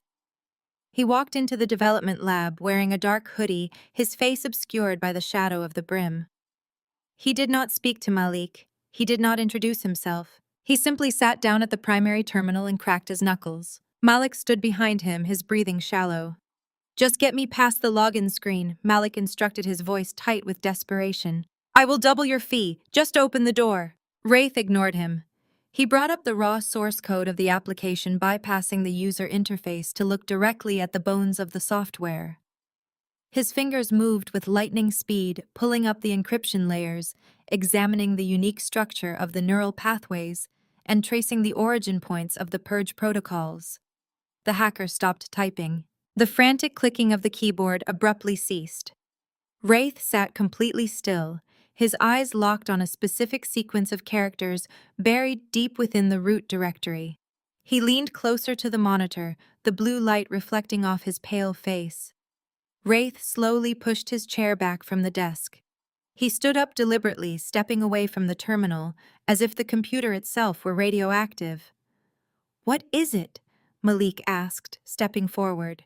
Did you find a back door? Wraith turned to look at Malik. All the arrogant confidence of the underground mercenary was entirely gone. His face was completely bloodless. I am not touching this, Wraith said, his voice dropping to a harsh, terrified whisper. I am not touching a single line of this code. What are you talking about? Malik demanded, grabbing the hacker by the arm. I am paying you $500,000. Sit down and do your job. Wraith violently yanked his arm free. He zipped up his hoodie, his eyes wide with a very specific kind of fear. Do you have any idea what this is? Do you know whose code this is? It belongs to my company. Malik lied, his voice rising in panic. Wraith let out a humorless, breathless laugh. This belongs to Cypher J. The architecture, the shifting neural nets, the reactive purge traps. It is her unmistakable signature. She is a myth. She is a ghost who dismantles sovereign defense grids for fun. If you stole this, Wraith said, backing toward the door, if you actually stole this from her, you are a dead man walking. Keep your money. I am leaving. Wraith did not wait for Malik to respond. The hacker shoved past him, yanked the heavy lab door open, and sprinted down the corridor like the building was already on fire. Malik was left standing in the harsh blue light of the development room, staring at the flashing red warning on the central monitor. 10% of the database was gone. The core architecture was actively hunting the rest of the unauthorized queries. He was completely out of his depth, holding a stolen digital warhead with a ticking timer. The intercom on the wall buzzed with a sharp, angry sound. Felicity's voice came through the speaker, tight with suppressed panic. Malik, the partners are getting impatient. Marcus is looking at his watch. We need to go in there right now, or we lose the $50 million. Malik wiped a cold sweat from his forehead. He grabbed his laptop, yanking the power cord from the wall. Tell them we had a minor security update, he barked back into the intercom. Stall them for exactly 2 minutes. I am coming. Across the city, sitting in the quiet luxury of my penthouse suite, I watched the entire frantic exchange through the compromised security cameras of their office. I took a slow sip of my black coffee. The panic was intoxicating, but the job was not finished. My phone vibrated on the glass table. It was not Brenda this time. The caller ID displayed an unknown number, but the prefix belonged to a cheap prepaid burner phone. I answered, letting the silence stretch. "Jocelyn, you have made your point." Thomas's voice rasped through the speaker. He sounded hollowed out, entirely stripped of the patriarchal arrogance he had wielded like a weapon my entire life. "Turn the accounts back on. Call your attack dog attorney and tell her you made a mistake. I do not control the federal government." "Thomas?" I replied, my voice steady and perfectly cold. "You did this to yourself the moment you dipped into Eleanor's medical trust to buy Felicity's fake PR campaign. You gambled with a sick woman's life to fund a fraud. I raised you." Thomas shouted, his desperation cracking into raw anger. "I put a roof over your head when your mother walked out on us. I fed you. You gave me the uninsulated attic room and charged me rent the day I turned 16. I corrected him, refusing to let him rewrite our history. You claimed me as a dependent on your taxes while forcing me to buy my own groceries with tutoring money. You never raised me. You merely tolerated my existence because it looked good for your country club image. The free ride is over." I ended the call and dropped the phone face down. There would be no negotiations. On my secondary monitor, the live feed from Malik's boardroom loaded. Marcus, the lead venture capitalist, sat at the head of a massive mahogany table. He looked bored and annoyed, tapping a solid gold pen against his leather portfolio. Felicity stood near the presentation screen, her designer dress failing to hide the nervous tremble in her hands. Malik burst into the room, plastering on a fake, confident smile. "Gentlemen, I apologize for the delay," Malik said, plugging his laptop into the projection system. "We have implemented a revolutionary new security protocol this morning, and it caused a slight hiccup with the user interface. But I assure you, Project Aegis is ready to change the world." Marcus stopped tapping his pen. "I do not write $50 million checks based on promises of changing the world, Malik. I want to see the live query. Run the demonstration." Malik's smile strained at the edges. "Absolutely. However, due to the security patch, I will be showing you a cached simulation of the predictive modeling. It perfectly replicates the live environment." He hit play on a pre-rendered video. It was a flashy, meaningless animation of data points connecting on a digital globe. Marcus leaned back in his chair, his expression darkening with outright disgust. "Are you joking?" Marcus demanded, his voice dropping an octave. "You kept us waiting for 20 minutes to show us a video. My firm does not invest in vaporware. If you cannot run a live demonstration of the code you claim to have built, this meeting is over." Felicity stepped forward, her voice pitching high with desperation. "Marcus, please, the system is just recalibrating. We built this from scratch. It is flawless." That was my cue. I hit the execute command on my keyboard. Inside the boardroom, Malik's flashy video abruptly vanished. The massive presentation screen went entirely black. Then the high-definition display illuminated with a blinding white light. It was not a presentation. It was a live broadcast of Felicity's offshore bank statements side by side with Thomas's illegal wire transfers from Eleanor's dementia care fund. The exact dollar amounts, the timestamps, the routing numbers, all laid bare for the venture capitalists to see. Beneath the financial records, a massive red countdown timer appeared. 28 hours remaining until complete system self-destruction. Text crawled across the bottom of the screen in bold, undeniable letters. Project Aegis is stolen military-grade property. The architecture belongs to Aegis Solutions International. Any financial investment in this entity constitutes receiving stolen goods and corporate espionage. Marcus stood up so fast his heavy leather chair crashed to the floor. He stared at the screen, then turned a look of absolute fury toward Malik and Felicity. "What the hell is this?" Marcus roared. My voice echoed through the boardroom's integrated surround sound speakers, crisp and perfectly clear. "It is exactly what it looks like, Marcus. Check your secure inbox. I just sent your legal department the patent registrations and the server trace log showing the exact timestamp Malik copied my files. You are sitting in a room with two felons who are trying to trick you into funding a federal crime. Marcus grabbed his portfolio. He did not say another word to Malik or Felicity. He looked at his partners, nodded toward the door, and walked out. The heavy glass door slammed shut behind them, leaving Malik and Felicity entirely alone in the massive room. Felicity stared at the screen, her chest heaving. She lunged for the conference phone and dialed my number. I answered immediately. "You ruined my life!" Felicity screamed, her voice cracking into a hysterical sob. "This was my moment. You have always been jealous of me. You built your moment on my spine," Felicity, I replied, watching her break down on the live feed.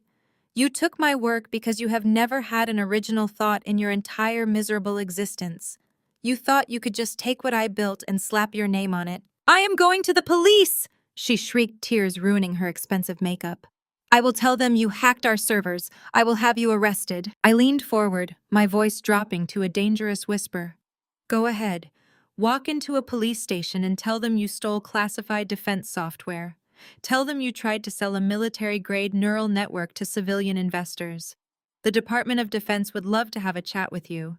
In fact, given the alerts your little brute force attempt just triggered at the Pentagon, the federal agents might already be on their way to your office." Felicity dropped the phone. It clattered against the mahogany table. She looked at Malik, who had sunk into a chair, his head in his hands. They had nothing left.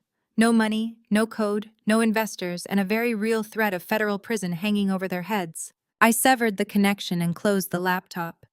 The quiet hum of the city drifted through my penthouse windows. The retaliation was complete.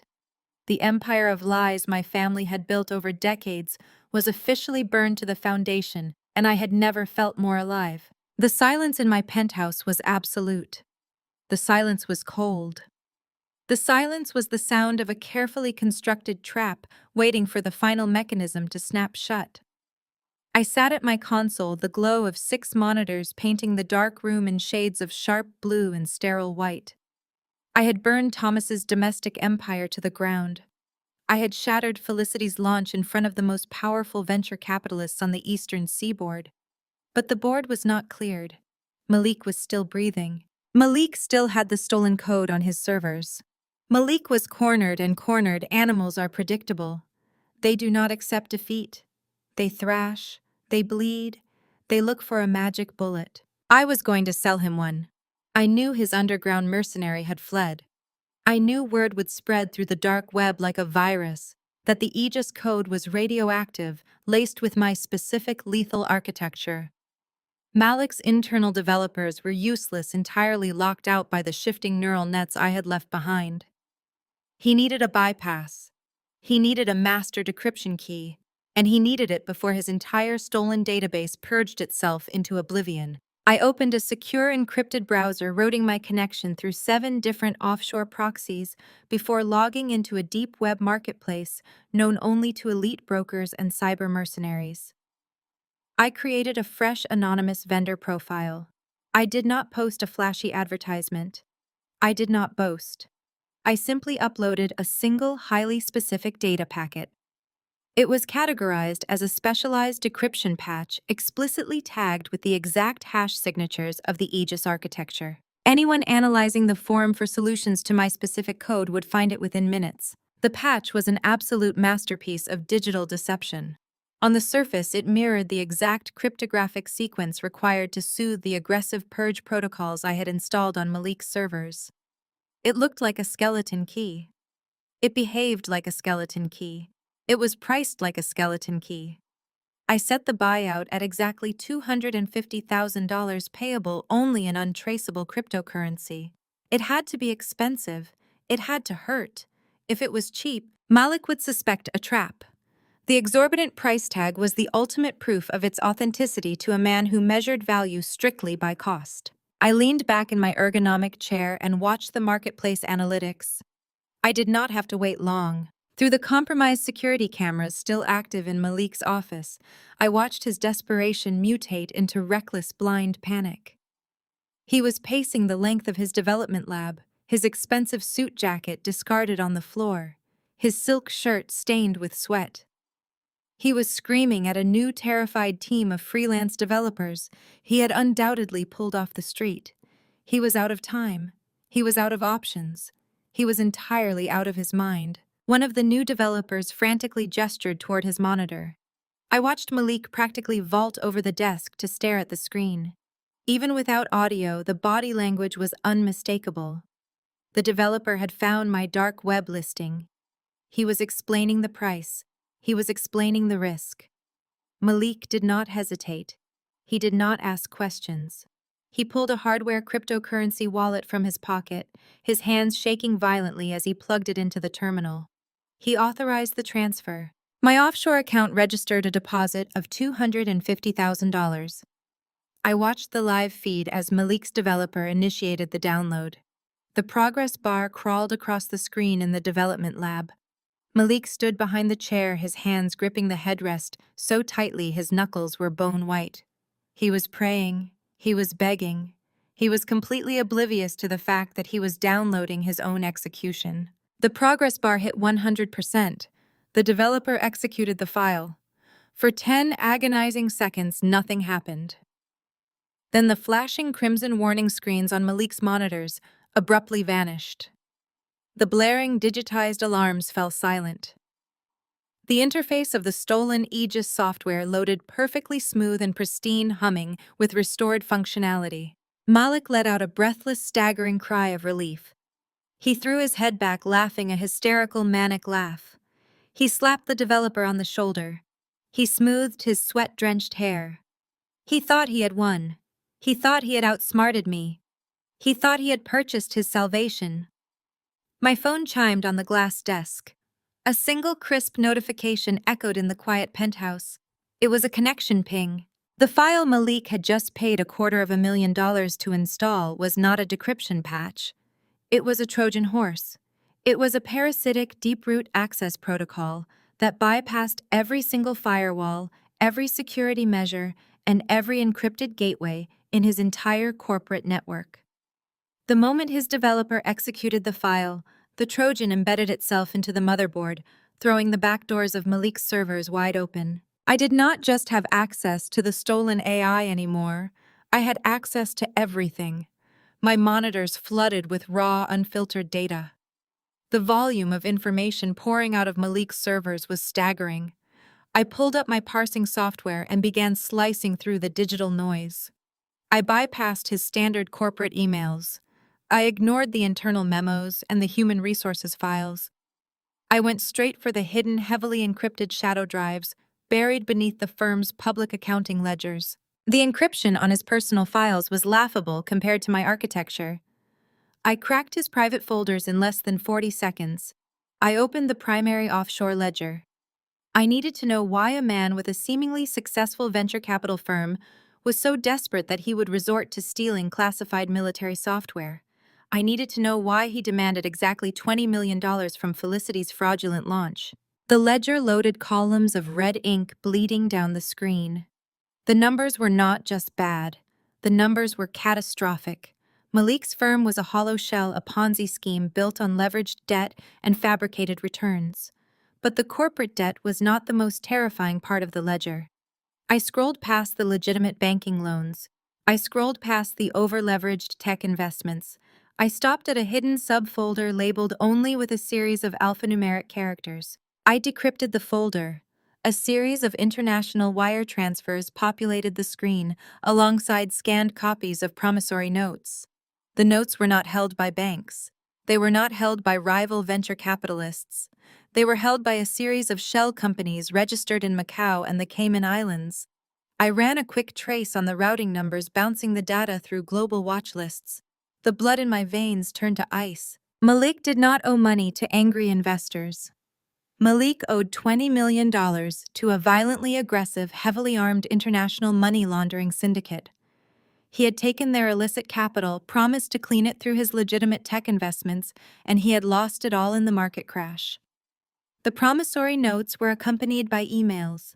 The emails were not legal threats. They were photographs of Malik's apartment, photographs of his car, photographs of him walking to work. He was not trying to get rich. He was trying to buy his life back. He had stolen my software because the syndicate had given him a deadline. If he did not deliver $20 million in clean laundered funds by the end of the month, they were going to kill him. I sat back in the glow of the monitors, the full, horrifying picture finally snapping into focus. Malik had just alienated the only venture capitalist who could have saved him. He had paid me his last $250,000 for a fake patch. He was completely out of capital, out of time, and out of favors. He was a dead man walking, and I was holding the only key to his survival. The audio feed from Malik's laptop suddenly crackled to life, picking up the sharp, frantic clicking of high heels echoing down the corridor.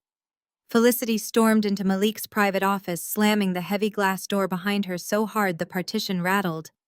Her perfectly styled hair was coming undone. The manicured facade of the brilliant tech CEO had completely melted away, leaving only a terrified, out-of-her-depth fraud. "What is going on?" Felicity shrieked, her voice shrill enough to distort the microphone audio. My phone has not stopped ringing. Two of the junior partners from Marcus's firm are demanding a technical breakdown of the system crash.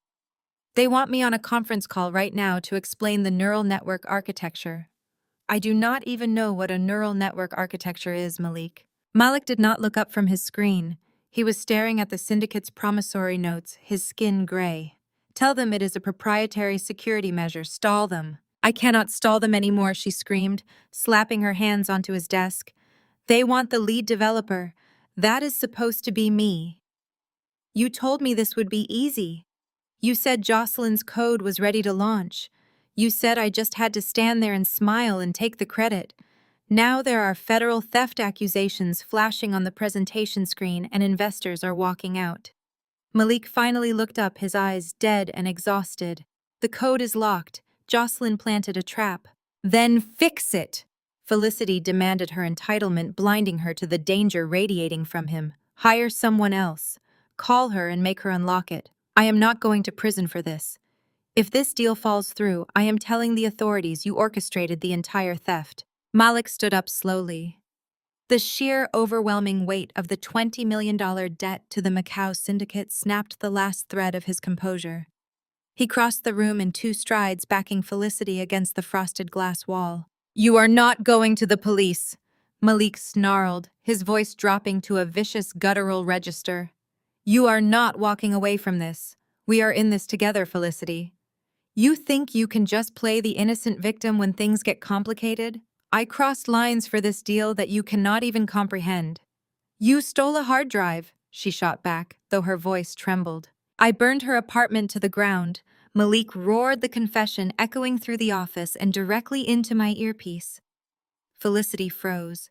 The color drained completely from her face. "What did you say?" she whispered. "You heard me." Malik spat, stepping closer, towering over her. "You needed Jocelyn entirely erased from the picture. You needed her distracted and destitute so she could not fight back when we launched. So I went to her building while she was at your engagement party. I bypassed the security system. I poured accelerant in her living room and I set it on fire. I risked 20 years in a federal penitentiary for arson just to guarantee this launch. So do not stand there and threaten me with the police. If I go down, you go down as the primary beneficiary of a major felony." I sat perfectly still in my penthouse, the recording software capturing every single syllable of his admission. It was the missing puzzle piece.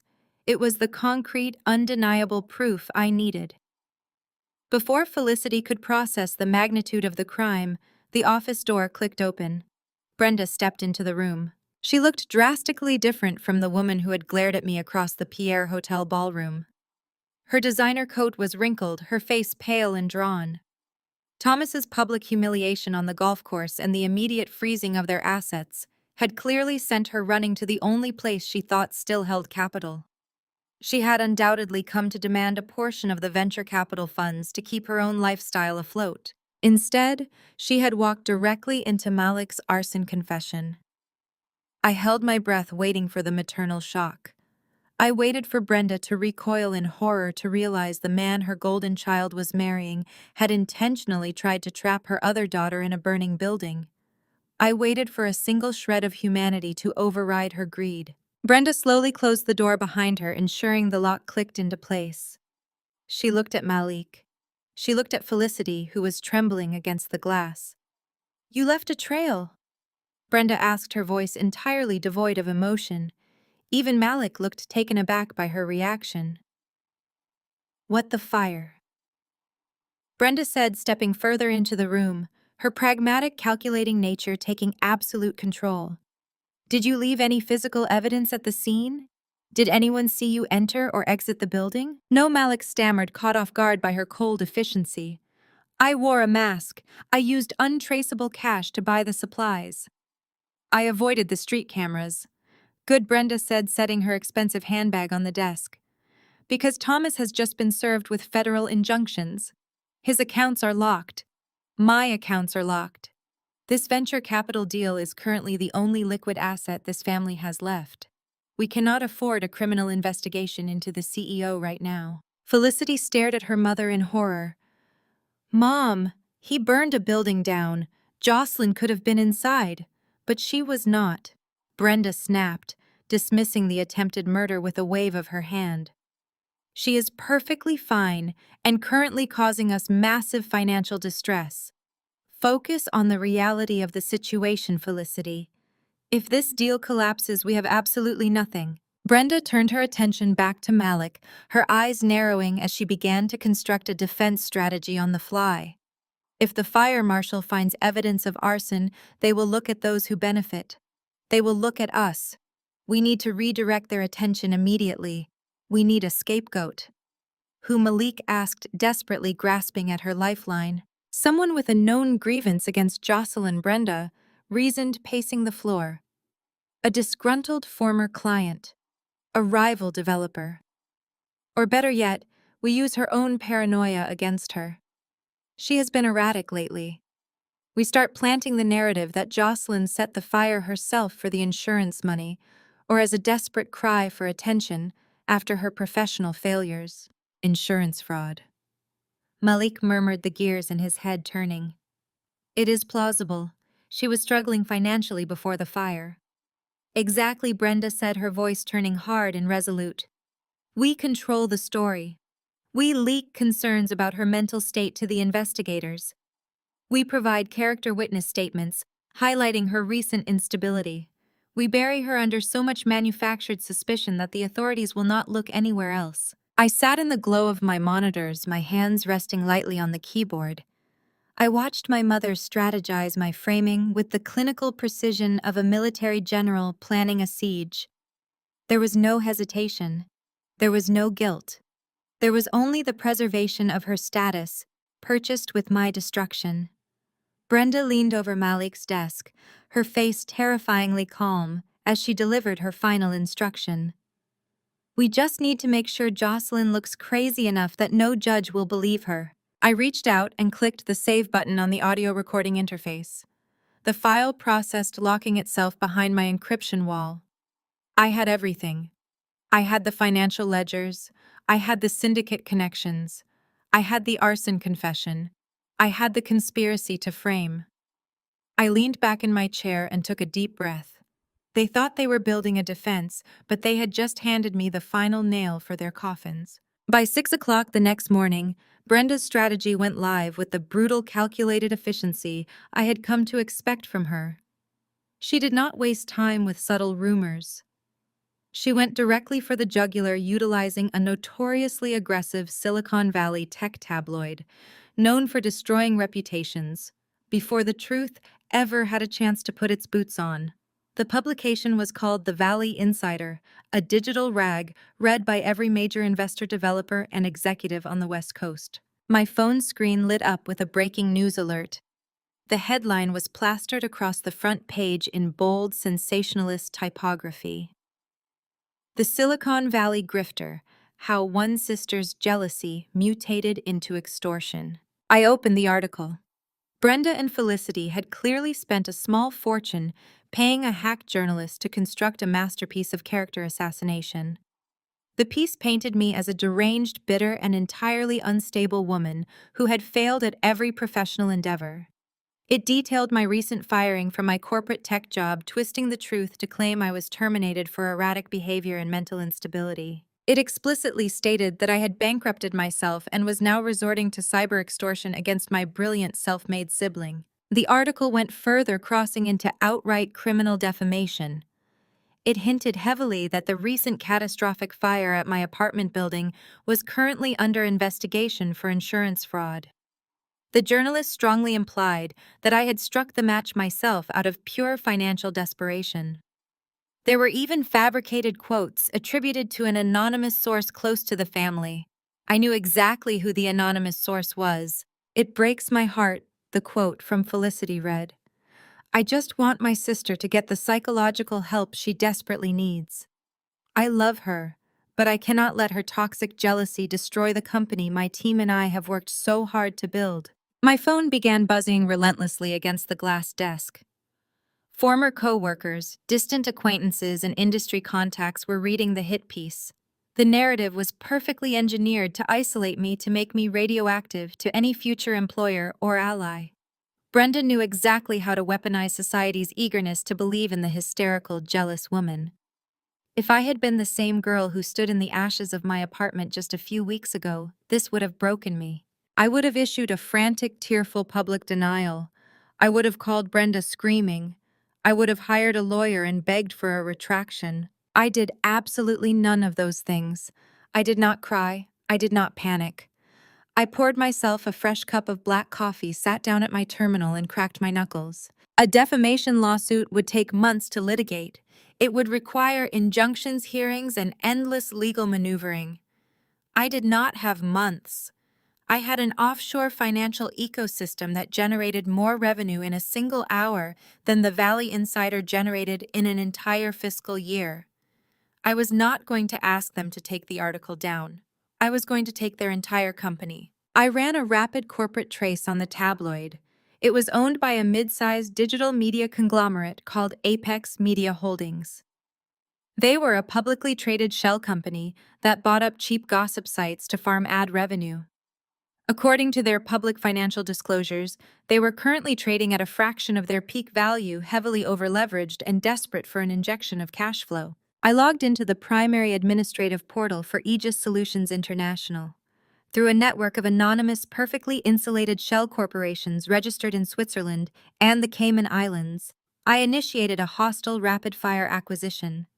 I instructed my automated broker algorithms to purchase every available share of Apex Media Holdings on the open market, while simultaneously transmitting a direct buyout offer to their board of directors. I offered an immediate all-cash buyout at a 40% premium on their current stock valuation. Money talks, but massive amounts of untraceable immediate cash screams.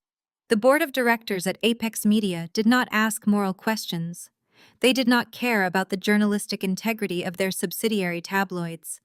They cared exclusively about the staggering influx of capital suddenly appearing in their escrow accounts. The negotiations lasted less than 3 hours. The digital contracts were signed, sealed, and verified by my offshore legal team before the sun even reached its peak. I was now the majority shareholder and sole proprietor of the parent company that owned the tabloid currently assassinating my character. I bypassed the editorial staff entirely. I did not send a polite email requesting a retraction. Using my newly acquired executive root access, I bypassed their internal security measures and logged directly into the publication's content management system. With a single keystroke, I deleted the smear piece. I did not archive it. I permanently eradicated it from their servers, scrubbing the URL from existence. Then I uploaded a new file. I had spent the afternoon drafting a comprehensive, data-backed investigative report of my own. I did not use fabricated quotes or anonymous sources.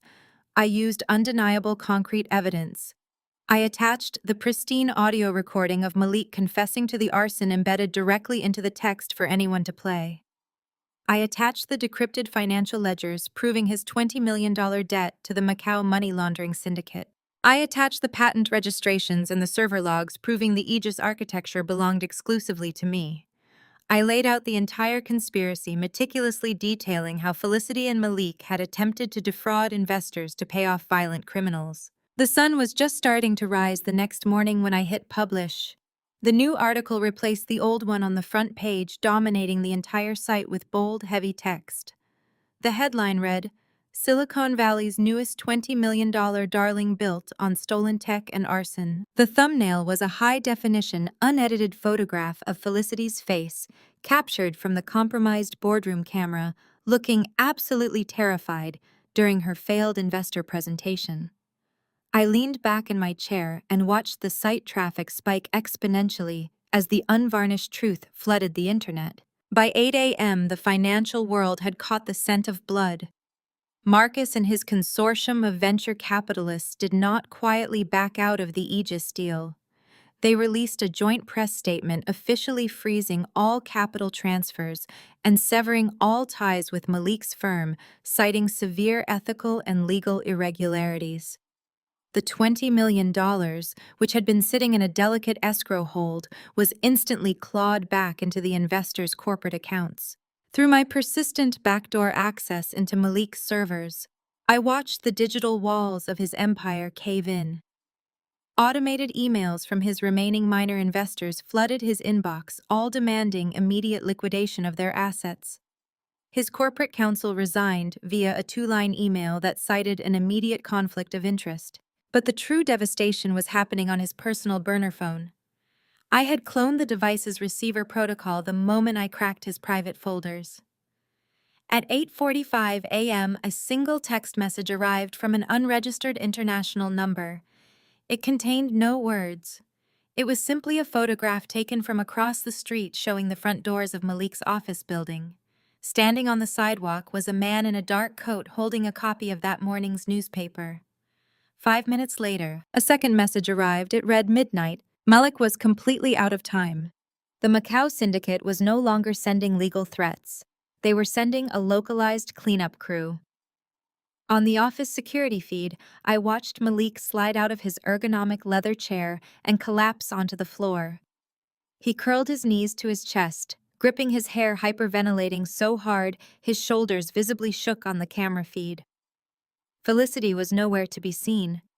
She had likely fled the moment the article went live, abandoning him to face the syndicate alone. I closed the video feed. I had seen enough.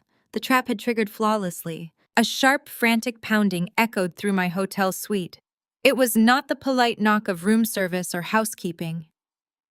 It was desperate. I picked up my tablet and tapped into the hallway security camera. Thomas stood outside my door. He had clearly bribed someone at the front desk or slipped past the concierge. He did not look like the commanding patriarch of the Wilson family. His bespoke suit was severely wrinkled. His silk tie was missing. His face was flushed slick with sweat, and his hands were shaking violently as he raised a fist to pound on the heavy oak door again. I unlocked the deadbolt and pulled the door open. Thomas stumbled forward into the entryway. He looked around the pristine, sunlit suite, his eyes wild and unfocused. He turned to me, his chest heaving as he struggled to catch his breath. "Jocelyn, you have to stop this!" Thomas choked out, his voice hoarse. "You have to retract the article. Right now. You need to call the publication and tell them your servers were hacked. Tell them it was a malicious prank. Tell them whatever you want, but take it down immediately." I crossed my arms, leaning casually against the hallway console table. "I do not take orders from you anymore, Thomas. The article stays exactly where it is. It is the truth." He took a step toward me, but stopped when I did not flinch. His arrogance finally shattered completely, giving way to absolute primal terror. To my genuine astonishment, the man who had demanded my subservience for my entire life dropped to his knees on the hardwood floor. "Please," Thomas begged, clasping his hands together. "You do not understand what you have done. Malik owes money to terrible people, violent people. If that $20 million deal does not go through today, they are going to kill him. They will murder him, Jocelyn."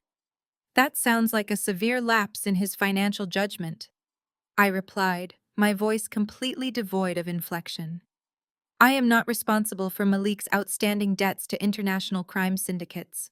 "It is not just Malik," Thomas yelled, tears actually springing to his eyes. "Felicity is implicated. The federal authorities are already calling my lawyers. They are going to investigate her for corporate fraud. She will go to federal prison. Her entire life will be ruined. She is your sister. You cannot do this to your own flesh and blood. Have some mercy." I stared down at the pathetic figure kneeling on my floor. I searched myself for a shred of pity, a single drop of empathy for the man who was weeping for his golden child. There was nothing. The emotional void he and Brenda had cultivated inside me over decades was vast and utterly cold. They had demanded my unconditional loyalty while actively plotting my destruction, and now they wanted a reprieve. I uncrossed my arms and took a slow, deliberate step toward him. "Mercy is a luxury reserved for the innocent," I said, my voice dropping to a harsh, quiet register that forced him to look up at me. "You and Brenda sat in Malik's office yesterday." I listened through his laptop microphone while Brenda explicitly orchestrated a plan to frame me for the arson. "You were both perfectly willing to send me to a psychiatric ward or a federal prison to protect your stolen money." Thomas froze, the blood draining from his face as he realized the depth of my surveillance. "You heard that," he whispered. "I heard every single word," I confirmed. But Brenda's little strategy was flawed from the beginning. "You see, when Malik burned my apartment, he was careless. He used cash, he wore a mask, and he avoided the street cameras. He thought he was untraceable. But fire investigators do not just look at security footage, Thomas. They look at chemistry." Thomas swallowed hard, his eyes darting toward the door as if contemplating a run for it. "The accelerant Malik used was not common gasoline or lighter fluid." I continued watching his terrified expression solidify into pure dread. "It was a highly specific industrial-grade chemical solvent. A solvent used almost exclusively in heavy manufacturing to strip lacquer off steel components. It is not something you can buy at a local hardware store. It is heavily regulated by environmental agencies." I crouched down so I was eye level with him. "You supplied the industrial solvent to burn my home, Dad," I said, delivering the words with surgical precision. "You gave him the chemicals from your own factory supply line to help him erase me. You handed him the weapon." Thomas opened his mouth to deny it, to spin another web of lies, but no sound came out. He was completely paralyzed. "You do not need to worry about the federal investigators looking into Felicity right now," I told him, standing back up and opening the door to the hallway. "I already gave Detective Ramirez the chemical analysis and the audio recording of Malik's confession. The police are at your manufacturing plant right now." I watched Thomas scramble up from the floor, his knees trembling so violently he nearly collapsed again. His phone vibrated in his pocket. He answered it blindly, his eyes still locked on me in absolute horror. The voice of his plant manager echoed through the small speaker, shrill and panicked. "Mr. Wilson, the police are here. They have a federal warrant. They are locking down the entire facility." Thomas dropped the phone. He did not say another word to me. He turned and bolted from my hotel room, sprinting down the hallway like a hunted animal. I calmly closed the door, locked the deadbolt, and returned to my terminal. I had already compromised the security network at Wilson Manufacturing 2 days ago. I pulled up the high-definition camera feeds on my secondary monitor and watched the destruction of my father's empire in real time. Detective Ramirez moved through the industrial plant with lethal efficiency.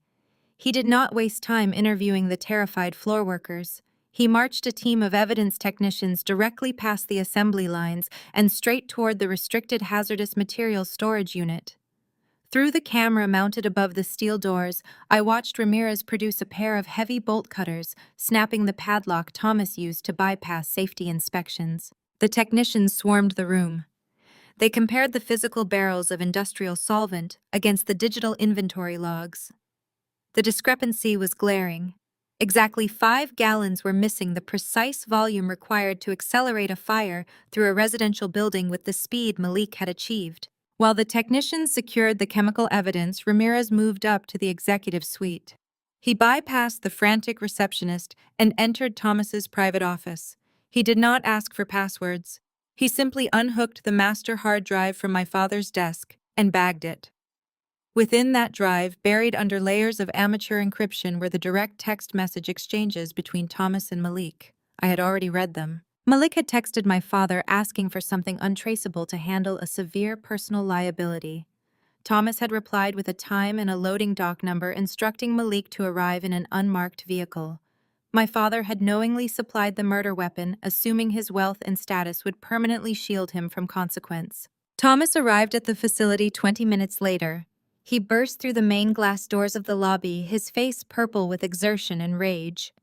He attempted to assert the authority he had wielded his entire life, shouting at the uniformed officers to leave his property immediately. He threatened them with lawsuits. He threatened them with his political connections, and he demanded to speak to whoever was in charge. Detective Ramirez stepped out of the elevator holding a sealed evidence bag containing Thomas's secondary burner phone. Ramirez did not raise his voice.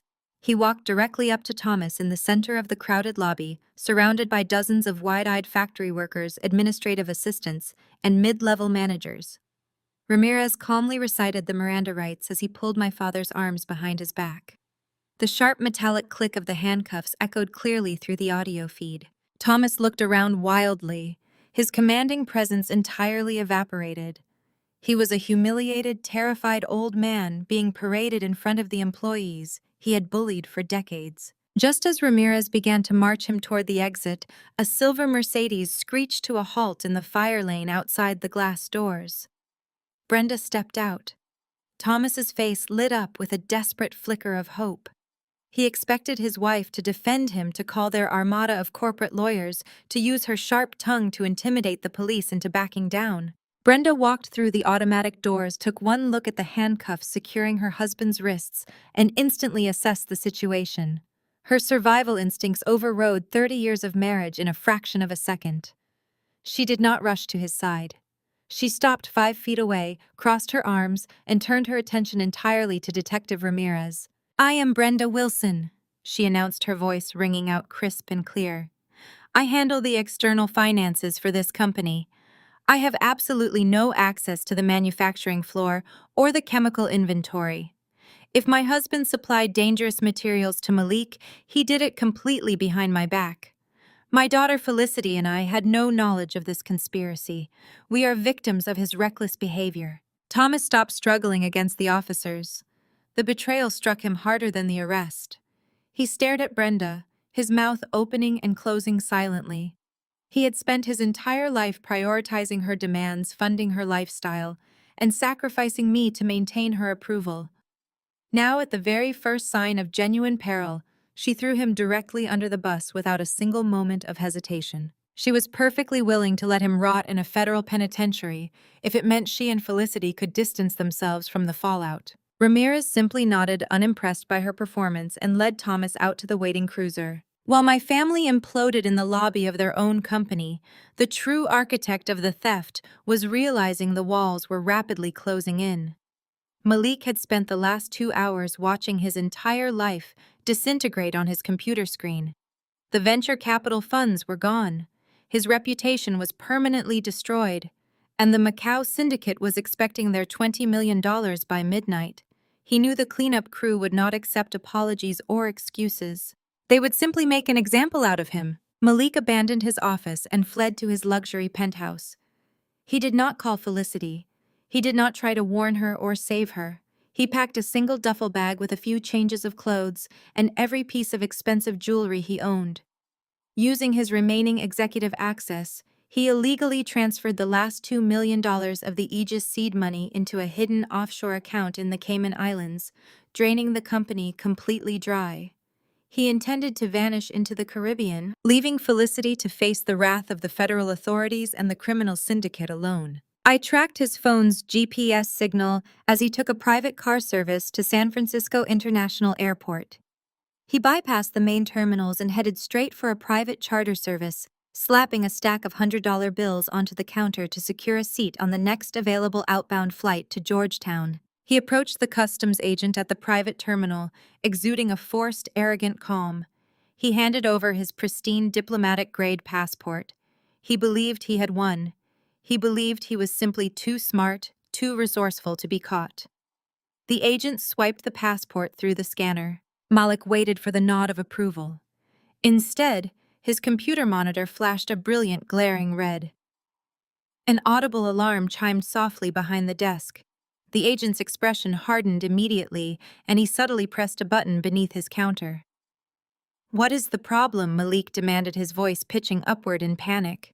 Malik did not know that during my time as a lead developer, I had cultivated an extensive network of cybersecurity contacts across multiple federal agencies. The moment I published the arson confession and the financial ledgers, I sent a highly encrypted data packet directly to a former colleague currently working within the Department of Homeland Security. I provided them with undeniable proof of Malik's impending flight risk and his connections to international money laundering. Two armed federal agents stepped out from the security corridor, moving directly toward Malik. His passport had been permanently flagged in the federal database. There would be no escape to the Cayman Islands. There would be no fresh start with stolen seed money. He was grounded, trapped, and entirely out of options. The swift arrest of Malik and Thomas should have been the final nail in the coffin for Aegis Solutions. Any rational human being would have canceled the grand launch gala scheduled for that very evening at the downtown Fairmont Hotel. But Brenda was not a rational human being. Brenda was a cornered predator. She operated on the singular delusional belief that if she could just get Felicity on that stage, if she could just secure the physical investment checks from the remaining minor venture capitalists, she could somehow buy her way out of federal indictments. She forced the event forward. She ignored the frantic calls from their legal team. She ignored the glaring absence of her husband. She ignored the empty seat where her soon-to-be son-in-law was supposed to sit. The grand ballroom of the Fairmont was dripping in manufactured opulence. Crystal chandeliers cast a harsh, unforgiving light over the sea of venture capitalists, tech journalists, and industry elites. Waitstaff in tailored uniforms circulated with silver trays of champagne. It was a perfect illusion of success. It was a perfect illusion of stability. It was a perfect illusion, and it was crumbling by the second. Felicity stood near the entrance of the ballroom, surrounded by a swarm of media photographers. She was wearing a custom-tailored designer gown that cost more than my entire first year of college tuition. She was sweating. She was shaking. She was entirely out of her depth. Her manicured fingers gripped a champagne flute so tightly her knuckles were stark white. Every time a journalist asked about Malik's sudden absence, Brenda materialized out of the crowd, smoothly intercepting the question with practiced lies about a last-minute overseas business emergency. Brenda smiled. Brenda lied. Brenda calculated. I stood outside the heavy mahogany doors of the ballroom, adjusting the cuffs of my sharp, dark suit. I had not been invited to my own sister's triumph. I had been explicitly barred by the private security firm Brenda had hired for the evening. Two massive men in dark suits stepped into my path as I approached the entrance, crossing their arms to form a physical barricade. "You are not on the guest list," the larger of the two guards stated, his voice a low rumble. "Brenda Wilson gave specific instructions that you are not to be granted entry under any circumstances." I did not argue. I did not raise my voice. I simply turned my head as a group of high-profile investors approached the doors. Leading the group was Marcus, the senior partner of the venture capital firm that had frozen their $20 million transfer that very morning. He walked with the absolute authority of a man who held the financial fate of everyone in the room. "She is with me," Marcus said, not even breaking his stride as he approached the guards. "She is my firm's invited guest of honor." The security guards exchanged a nervous glance, looking down at their clipboards, then back at Marcus. Marcus did not wait for their permission. He nodded to me, and we walked right past the barricade and through the mahogany doors. Marcus had called me exactly 1 hour after I published the financial ledgers and the audio confession. He was a ruthless businessman, but he was not a fool. He recognized the brilliance of the Aegis neural network architecture, and he recognized exactly who had actually built it. He had independently contracted me to audit the remaining code and salvage the project under a new corporate entity. I was no longer the discarded, bankrupt sister. I was the lead auditor holding the keys to the kingdom. My entrance sent an immediate, visible shockwave through the ballroom. The chatter died down in sections as people turned to stare. I walked straight down the center aisle, my heels clicking rhythmically against the polished marble floor. I felt the weight of their stares. I felt the weight of their judgment. I felt absolutely nothing but cold, refined purpose. Brenda spotted me from across the room. Her artificial smile vanished, replaced by a mask of pure, unfiltered panic. She abandoned the group of journalists she was charming and practically sprinted toward me, her heels catching on the hem of her expensive dress. "What are you doing here?" Brenda hissed, her voice dropping to a venomous whisper as she intercepted me near the front row. "You need to leave right now, Jocelyn. You have done enough damage to this family. You ruined your father. You destroyed Malik. I will not let you ruin Felicity's night." I stopped and looked at my mother. I looked at the desperate, sweating woman who had tried to frame me for arson just 24 hours ago. "I did not come to argue, Brenda," I said softly, ensuring my voice carried only to her. "I did not come to negotiate. I came to watch." Before Brenda could summon security, the lights in the ballroom dimmed. A dramatic, pulsating bass line echoed through the state-of-the-art sound system. A spotlight snapped onto the main stage, illuminating the massive LED screens spanning the entire back wall. Felicity stepped up to the acrylic podium. The applause was polite but hesitant. The rumors of the federal raid at Thomas's factory and Malik's sudden disappearance were already circulating in hushed whispers throughout the room. The tension was palpable. The tension was suffocating. Felicity gripped the edges of the podium. She looked out at the sea of expectant faces, her eyes wide and terrified. She glanced down at her presentation notes, her chest heaving as she struggled to draw breath. She was supposed to be the brilliant mind behind the Aegis software. She was supposed to be the visionary. But she knew absolutely nothing about the code she was about to present. "Thank you all for coming tonight," Felicity began, her voice trembling slightly into the microphone. "Tonight, we are going to revolutionize digital security. Tonight, Aegis Solutions changes the world." She reached out to the control terminal embedded in the podium. Her hand hovered over the interface. She was supposed to initiate the live demonstration, a complex simulation showcasing the AI's real-time threat neutralization capabilities. It was the centerpiece of the entire evening. It was the absolute proof of concept the remaining investors demanded to see. Felicity pressed the run button. A heavy, deafening silence fell over the ballroom. The expected simulation interface did not load. The brilliant graphics and flowing data streams did not materialize. Instead, the massive LED screens behind her flickered violently. A sharp digital screech tore through the audio system, making several investors wince and cover their ears. The screens went pitch black. Felicity frantically tapped the interface, her panic escalating into sheer terror. She hit the button again. She hit it a third time. Nothing happened. The entire system was completely dead. Then a single line of stark, glowing red text slowly scrolled across the black void of the massive screens, illuminating Felicity's horrified face in a crimson glow. "Access denied. Original creator override." The silence in the ballroom was absolute, a vacuum created by the sudden, brutal disruption of the carefully curated illusion. Felicity stared at the massive LED screen, her jaw slack, her eyes wide with a terror that transcended simple stage fright. She slapped the acrylic podium, tapping the unresponsive interface with trembling fingers. Murmurs began to ripple through the sea of venture capitalists and industry elite. Marcus, sitting right beside me, let out a low, appreciative chuckle. I did not smile, I did not gloat, I simply stood up. The movement caught the attention of the lighting technician in the booth above. Or perhaps my override script had already preemptively hijacked the stage lighting matrix. Either way, a brilliant, piercing white spotlight snapped away from the stage and pinned me in the center of the front row.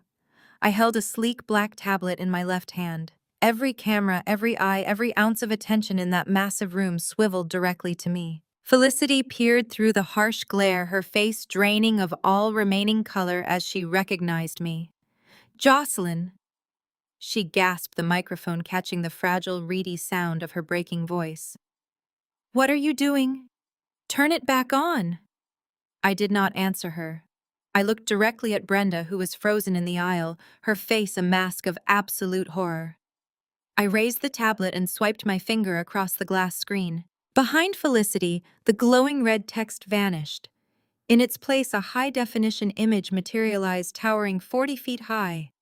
It was a photograph of a scorched, melted piece of metal. Beside the image, a digital forensic report highlighted the engraved initials, MV. My voice carried clearly through the room, amplified by my own wireless microphone synced to the hotel's audio system. That is a custom money clip belonging to Malik Vance, your lead developer and fiancé. I stated, my tone clinical and detached. It was recovered from the ashes of my apartment, which was intentionally set on fire 3 weeks ago while I was at your engagement party. Malik is not currently on a business trip, Brenda. He is sitting in federal custody after his passport was flagged at a private terminal while he attempted to flee the country with your remaining seed capital. The ballroom erupted into shocked gasps. Flashbulbs strobed like a lightning storm. Felicity backed away from the screen as if the image itself was burning her. Mom, she whimpered, looking toward Brenda. Tell them it is a lie. Tell them it is a mistake. Brenda opened her mouth, her survival instincts desperately trying to formulate a defense, but I did not give her a single second to spin a narrative. I swiped the tablet a second time. The screen flashed, replacing the money clip with heavily redacted but clearly identifiable corporate documents. These are chemical requisition forms from Wilson Manufacturing, I announced, projecting my voice over the rising clamor of the crowd. Signed and authorized directly by our father, Thomas Wilson. They detail the transfer of 50 gallons of highly regulated industrial-grade solvent, the exact chemical composition identified by the fire marshal as the accelerant used to burn my home. Our father was arrested in front of his entire factory floor this morning. He supplied the weapon to silence me. The venture capitalists in the front rows were no longer murmuring. They were actively pulling out their phones, frantically texting their legal teams and portfolio managers. The sheer scale of the criminality was unraveling right in front of them. Brenda lunged towards the stage steps, pointing a trembling, manicured finger at me. She is lying! Brenda shrieked, her voice shrill and desperate, abandoning all pretense of high society elegance. She is mentally unstable. She has been erratic for months. Do not listen to a word she says. She is trying to extort us. I looked at Brenda, feeling the final cold click of the trap snapping shut. I swiped the tablet a third time. The visual disappeared entirely, replaced by a stark, pulsing green audio waveform. I tapped the play icon. Brenda's own voice, captured flawlessly by the microphone in Malik's office the previous day, boomed through the ballroom's surround sound system. If the fire marshal finds evidence of arson, they will look at those who benefit. We need a scapegoat. We leak concerns about her mental state to the investigators. We bury her under so much manufactured suspicion that the authorities will not look anywhere else. We just need to make sure Jocelyn looks crazy enough that no judge will believe her. The echo of Brenda's cold, calculated conspiracy hung in the air. The silence that followed was heavy with absolute disgust. Brenda physically recoiled, covering her mouth with both hands, her eyes darting around the room, as the elite society she worshipped stared back at her with sheer revulsion. She had handed them her own confession on a silver platter. I stepped out into the aisle, walking slowly toward the stage. Felicity was clutching the podium, hyperventilating, tears streaking through her perfect makeup. I did not look at her. I looked at the investors. You were invited here tonight to invest $20 million into the Aegis Neural Network, I said, addressing the room at large. You were told it was the proprietary creation of a brilliant new startup, but you cannot buy stolen property and you cannot invest in a ghost. I swiped my tablet for the final time. The massive LED screen flared bright white. A pristine official document appeared. It bore the heavy seal of the United States Patent and Trademark Office. The text was magnified, impossible to misread. It detailed the complete, irrevocable registration of the Aegis Neural Network architecture. Under the section labeled Sole Inventor and Rights Holder, a single name and corporate entity was displayed in bold black lettering. Jocelyn Wilson, CEO of Apex Security Solutions. The room exploded. It was not a murmur. It was a roar of absolute outrage. The investors, led by Marcus, stood up simultaneously. Chairs scraped violently against the floor. Men and women in tailored suits began shouting, pointing at the stage, demanding their lawyers, demanding immediate financial audits. The media surged forward, snapping photos of the patent document, the audio waveform, and the devastated faces of the Wilson family. Brenda was instantly swallowed by the aggressive swarm of journalists screaming for security that was no longer listening to her. On the stage, the reality of her total destruction finally crashed down upon Felicity. The stolen code was useless. Her fiancé was in federal custody. Her father was in handcuffs. Her mother's extortion plot was playing on a loop for the entire world to hear. She was exposed not just as a fraud, but as an active participant in a catastrophic criminal conspiracy. Felicity's legs gave out. She collapsed onto the polished stage floor, burying her face in her hands. Her shoulders heaved as she burst into loud, uncontrollable tears, the sound of her weeping entirely drowned out by the fury of the investors she had tried to con. I stood in the center of the chaos, the brilliant light of my own patent illuminating the room. I lowered the tablet, turned my back on the stage, and walked away. The screaming of the venture capitalists faded into a dull roar as I pushed through the heavy velvet curtains and slipped into the labyrinth of the Fairmont service corridors. The air back here was cold. The air back here was still. The air back here smelled of industrial cleaner and impending consequence. Somewhere in this maze, Malik was running. He was running because running was the only instinct he had left. He was running because the airport had rejected him, because the federal databases had flagged his passport, because his brilliant bulletproof escape plan had dissolved into absolute ruin. I tracked his movements through the hotel's internal security grid, watching his frantic thermal signature dart through the service kitchens and down the freight hallways. He was panicked. He was sweating. He was a dead man walking. Malik crashed through a set of swinging metal doors, his breath tearing from his lungs in ragged, jagged gasps. He had abandoned his suit jacket somewhere near the loading docks. His silk shirt was clinging to his spine, drenched in the cold sweat of pure terror. He rounded the final corner toward the rear service exit, his eyes fixed on the red glow of the exit sign. That sign was his salvation. That sign was his survival. That sign was a lie. He hit the crash bar with his entire body weight, throwing the heavy steel door open to the damp alleyway outside. He lunged forward into the night, expecting the freedom of the empty street. He slammed directly into a wall of solid muscle. Malik stumbled backward, slipping on the wet asphalt. He looked up, his chest heaving, his eyes wide and bloodshot. Blocking the alleyway were two men. They were not police officers. They were not hotel security guards. They were dressed in impeccably tailored dark charcoal suits. Their ties were perfectly knotted. Their shoes were flawlessly polished. Their expressions were entirely devoid of human empathy. They were the Macau Syndicate's debt collectors. They had come for their $20 million. They had come to balance the ledger. They had come for blood. Malik opened his mouth to speak, to beg, to spin another web of frantic, worthless lies. He took a trembling step backward, raising his hands in a pathetic gesture of surrender. "Please." Malik choked out, his voice cracking into a high-pitched whine. "Please, I can get the money. I just need a day. I just need a few hours. The funds are tied up, but I have assets. I have equity. Do not do this." The taller of the two men did not flinch. He did not blink. He simply reached into the breast pocket of his tailored suit and produced a pair of thick black leather gloves. The sound of the leather stretching as he pulled them over his knuckles echoed like a gunshot in the narrow alley. Malik spun around, desperate to retreat back into the hotel, desperate to surrender to the federal authorities instead of facing the syndicate's justice. He would take a prison cell. He would take a concrete floor. He would take anything over what these men were about to do to him. He took one step toward the service door. I stepped out from the shadows of the hallway, blocking the threshold completely. Malik froze. He stared at me, his eyes widening in absolute horror as the realization finally crashed down upon him. I had orchestrated the patent reveal. I had flagged his passport. I had routed the syndicate directly to his location. I was the architect of his total destruction. Jocelyn, Malik whispered, dropping to his knees on the slick, greasy pavement. "Jocelyn, please, you have to tell them. Tell them about the software. Tell them I am good for it. They are going to kill me. They are going to murder me in the street. I will give you anything. I will confess to everything. Just call them off." I looked down at the man who had ordered the destruction of my home.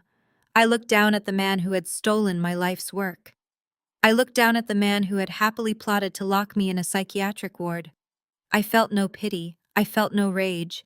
I felt only the profound, settling weight of absolute justice. I stepped past him, my heels clicking softly against the concrete, and walked directly toward the two collectors. They watched me approach, their postures rigid, their eyes assessing the threat. I did not flinch. I reached into the pocket of my blazer and produced a small encrypted flash drive.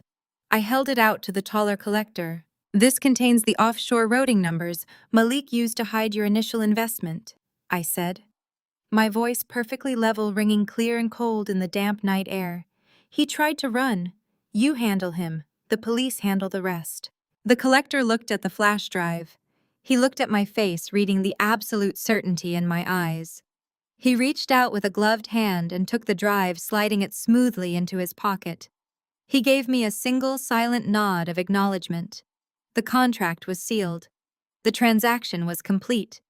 No Malik screamed, his voice tearing at his vocal cords. No Jocelyn. No. The two collectors lunged. They moved with terrifying speed, seizing Malik by his arms and hauling him violently off the pavement. He thrashed. He kicked.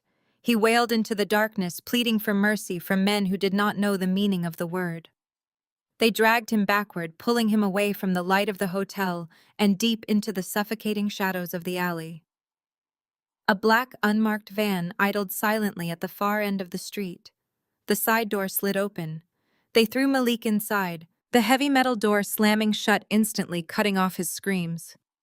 The van pulled away, vanishing into the city grid. Malik was gone. Malik was erased. Malik would never be seen again. I turned and walked back through the service door, letting it click shut behind me. I navigated the corridors and stepped out into the grand foyer of the Fairmont. The chaos had intensified. The lobby was a war zone of furious investors demanding their capital and journalists shouting into their cell phones. Suddenly, the heavy glass revolving doors at the front of the hotel were forced open. Detective Ramirez burst through the entrance, flanked by a massive squad of uniformed police officers and federal agents. They moved in a tactical, unbreakable formation, slicing directly through the crowd of elite tech billionaires. They did not stop for questions. They did not pause for the cameras. They marched straight into the grand ballroom. I followed in their wake, standing at the threshold of the double doors.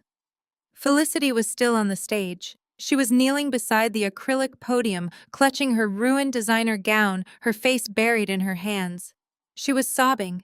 She was gasping. She was entirely broken. Brenda was cornered near the front row, surrounded by screaming venture capitalists, her face pale and slack with shock. Ramirez ascended the stage stairs with heavy, deliberate steps. He towered over Felicity, pulling a pair of steel handcuffs from his belt. "Felicity Wilson," Ramirez's voice boomed over the chaos, authoritative and unyielding. "You are under arrest for corporate fraud and grand larceny. You have the right to remain silent. Anything you say can and will be used against you in a court of law." Felicity shrieked, a raw, devastating sound of total defeat. She reached out toward her mother, her manicured fingers grasping at empty air. "Mom," Felicity cried. "Mom, help me. Do something." Brenda did not move. Brenda did not speak. Brenda simply stared in paralyzed horror as Ramirez hauled her golden child to her feet, twisting her arms behind her back. The harsh snap of the handcuffs locking into place echoed sharply through the ballroom. The flashbulbs erupted in a blinding frenzy, capturing every second of the golden child being marched off the stage in disgrace. Brenda watched the flashing cameras illuminate her daughter's tear-streaked face. The golden child, the flawless heir to the Wilson legacy, was being paraded like a common criminal. The sight shattered the final remnants of Brenda's carefully cultivated composure. She lunged forward, her expensive silk shawl slipping from her shoulders and trampling under the expensive leather shoes of the fleeing investors. "Wait!" Brenda shrieked, clawing at the sleeve of the nearest federal agent. "You cannot do this. You are making a terrible mistake. She is Felicity Wilson. She does not belong in handcuffs." The agent firmly shoved Brenda backward, creating a physical barrier between the frantic mother and the arrested daughter. Felicity sobbed loudly, stumbling over the hem of her designer gown as Ramirez guided her toward the main exit. Brenda spun around, her eyes wildly scanning the chaotic ballroom until they locked onto me. I stood perfectly still near the acrylic podium, my posture relaxed, my hands empty. I was the only person in the room, not shouting, not running, and not panicking. I was simply observing the natural consequences of their own actions. Brenda scrambled onto the stage, dropping to her knees right in front of me. The wealthy matriarch who had spent 30 years looking down her nose at me was now groveling on the polished floor. Her perfect makeup was smeared with tears. Her voice was unrecognizable, a desperate guttural sob that echoed through the surrounding microphones. "Jocelyn, please." Brenda wept, reaching out to grab the fabric of my suit jacket. "Please, you have to stop this. Tell them it is a misunderstanding. Tell them you gave her the code. Tell them anything. She is your sister, Jocelyn. They are going to put her in a federal prison. She will not survive it. I will do anything you want. I will give you my shares in the company. I will give you the house. Just save her." I looked down at the woman who had birthed me. I searched my heart for a single shred of empathy, a lingering fragment of a daughter's love. I found absolutely nothing. They had burned that out of me the moment they authorized Malik to set fire to my home. They had traded my life for their convenience, and now they were offering me empty bribes from a bankrupt estate. I calmly reached down and peeled her trembling fingers off my jacket. "Do you remember yesterday morning, Brenda?" I asked, my voice dropping to a glacial quiet register that forced her to stop sobbing and listen. "Do you remember sitting in your pristine dining room while I told you that Malik had tried to burn me alive in my sleep?" Brenda swallowed hard, her eyes darting away from my unwavering gaze. "You told me to deal with my apartment burning down," I reminded her, enunciating every syllable with surgical precision. "You told me I was being dramatic. You told me it was not your problem. You were fully prepared to have me committed to a psychiatric ward to protect this fraudulent launch. I was just trying to protect the family." Brenda whimpered, a pathetic attempt at justification. "You were protecting your bank accounts," I corrected her coldly. "And now Felicity's federal felonies are not my problem. I will not save her. I will not save Thomas. I will not save you. Deal with it, Brenda." Brenda slumped backward, the absolute finality of my words hitting her like a physical blow. She realized there was no manipulation left to play. There was no guilt trip that would work. The scapegoat had not just escaped the slaughter, she had locked the butchers inside the burning barn. "Mrs. Wilson," a deep voice interrupted. Brenda flinched, looking up slowly. Detective Ramirez stood at the edge of the stage. He had handed Felicity over to his squad and returned for the final piece of the puzzle. He held a secondary pair of steel handcuffs. Brenda Wilson Ramirez stated, his tone devoid of any sympathy. "You are being taken into custody for questioning." Brenda's mouth fell open. Questioning. For what? I did not write the software. I did not run the company. "No, you did not." Ramirez agreed, stepping onto the stage and approaching her. "But we have a highly authenticated audio recording of you actively conspiring to commit extortion. We also have sufficient probable cause to hold you as an accessory after the fact to premeditated arson." "Stand up! You cannot arrest me!" Brenda gasped, her voice shrill with disbelief. "I am a socialite. I am a board member of 3 charities. You do not know who you are dealing with. I am dealing with a suspect in a federal racketeering and arson investigation," Ramirez replied smoothly. "Put your hands behind your back." Brenda refused to stand. She kicked her legs, screaming for a lawyer, screaming for Thomas, screaming at the universe for allowing this to happen to someone of her status. 2 officers stepped up beside Ramirez, grabbing Brenda by the arms and hauling her upright. The indignity of the struggle only made it worse.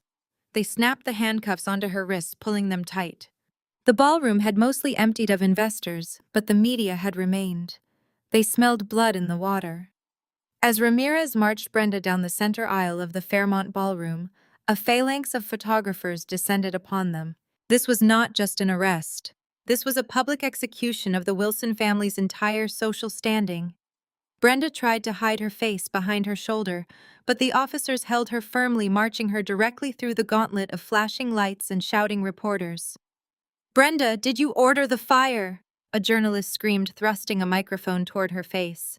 Did you know your daughter was stealing the code? Another shouted. The woman who had spent 30 years cultivating an image of flawless, untouchable perfection was reduced to a weeping, disheveled mess. The society pages that had once praised her charity galas and designer outfits would feature this moment on their front covers tomorrow. Brenda Wilson, the queen of the local elite, being perp-walked out of a five-star hotel in steel bracelets. Her reputation was annihilated, her wealth was seized, her golden child was heading to a federal holding cell, and her husband was already locked in a county jail. The empire of lies she had built to protect herself had collapsed directly on top of her. I watched the heavy mahogany doors swing shut behind them, cutting off the noise of the paparazzi. The grand ballroom was suddenly very quiet. A few hotel staff members stood near the walls, unsure of what to do next. The massive LED screens behind me remained frozen on the image of my patent, a glowing testament to the truth that could not be burned, buried, or stolen. I took a deep breath, the air finally feeling clean, and walked out into the cool night air. 2 weeks passed with the brutal, blinding speed of a collapsing star. The morning newspapers and digital business journals were saturated with the fallout of the Fairmont Gala. The Wilson name, once synonymous with elite investment and unshakable suburban prestige, had become a cautionary tale whispered in boardrooms and broadcast across national television. I watched the empire dismantle itself from the quiet sanctuary of my new downtown office, sipping black coffee as the headlines delivered my vindication piece by piece. The architecture of their deceit had been entirely leveled. The legal aftermath was swift, clinical, and merciless. The federal prosecutors did not offer leniency, and the evidence I had meticulously provided left absolutely no room for negotiation. Thomas Wilson, the patriarch who had spent his life dictating the terms of my worth, stood before a federal judge in a wrinkled, oversized jumpsuit. Stripped of his tailored suits and his country club arrogance, he looked incredibly small, a hollow shell of the man who used to terrorize his own household. Faced with an insurmountable mountain of digital trails, financial ledgers, and encrypted communications connecting him to the destruction of my apartment, he broke. Thomas pleaded guilty to aiding and abetting arson, a desperate maneuver hoping to shave a few years off what was guaranteed to be a devastating sentence. He did not look at the gallery when the gavel fell. He simply stared at the floor, his shoulders trembling, finally crushed under the weight of his own calculated malice. Felicity's descent was even more spectacular.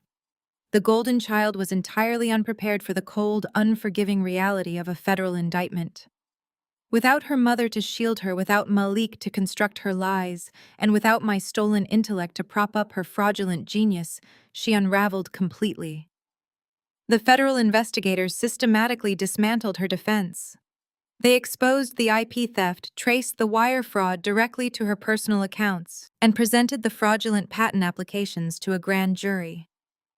Felicity was facing a mandatory minimum of a decade in federal prison. Her high-priced defense attorneys abandoned ship the moment the civil asset freezes hit, leaving her with an overworked public defender who could do nothing but manage her inevitable surrender. The girl who had built her identity on stolen glory was now nothing more than a federal inmate number crying in a concrete cell. As for Malik, the architect of the fire and the mastermind behind the offshore accounts, he simply ceased to exist. He did not show up for his arraignment. He did not attempt to contact Felicity or his former investors. The police issued warrants, and the federal agencies placed his face on international watch lists. But I knew the truth. The Macau syndicate did not operate within the bounds of extradition treaties or courtroom trials. They balanced their own ledgers. Malik was missing, presumed vanished by the very creditors he had tried to outsmart. He had played a lethal game with ruthless people, and the house had finally collected its debt in full. With the criminal charges securing their physical confinement, the civil courts moved in to dismantle their material legacy. The venture capitalists Malik and Felicity had defrauded moved with vicious speed, filing massive civil suits to recoup their stolen millions. I joined them, filing my own extensive claims for intellectual property theft, emotional distress, and the destruction of my personal property. The combined weight of the litigation triggered immediate asset seizures. The Wilson family accounts were frozen indefinitely. Their investment portfolios were aggressively liquidated. Their luxury vehicles were towed away on flatbed trucks, under the watchful eyes of local news crews broadcasting their financial demise to the entire city. The final fatal blow landed squarely on Brenda. Because her name was tied to the collateral loans that financed Felicity's fake startup, the banks moved to seize her most prized possession. Brenda's sprawling suburban estate, the manicured fortress where she had spent decades cultivating her socialite empire, was foreclosed upon. The courts gave her exactly 48 hours to vacate the premises. There were no extensions. There were no legal loopholes. There was no leniency. The banks did not care about her charity board positions or her country club status. They only cared about the massive deficit, and Brenda was entirely bankrupt. I needed to see it for myself. I did not want gloating, and I did not want closure through conversation. I simply required the visual confirmation that the equation was perfectly balanced. I rented a sleek, unassuming sedan and took the familiar drive out to the affluent suburbs. The trees lining the winding roads were lush and green, a stark contrast to the barren reality awaiting my mother. I slowed the car as I approached the massive wrought iron gates of my childhood home. The gates were chained shut. A bright, glaring foreclosure notice was plastered across the stone pillar, a permanent stain on the Wilson legacy. I idled the car near the edge of the property, keeping the engine running. The low hum of the vehicle was the only sound on the quiet, affluent street. Walking down the long, sweeping driveway was Brenda. She was not wearing her designer silk or her customary pearls. She wore a plain, unremarkable coat that hung loosely on her frame. She was entirely alone. There was no staff to assist her. There were no socialite friends offering her a place to stay.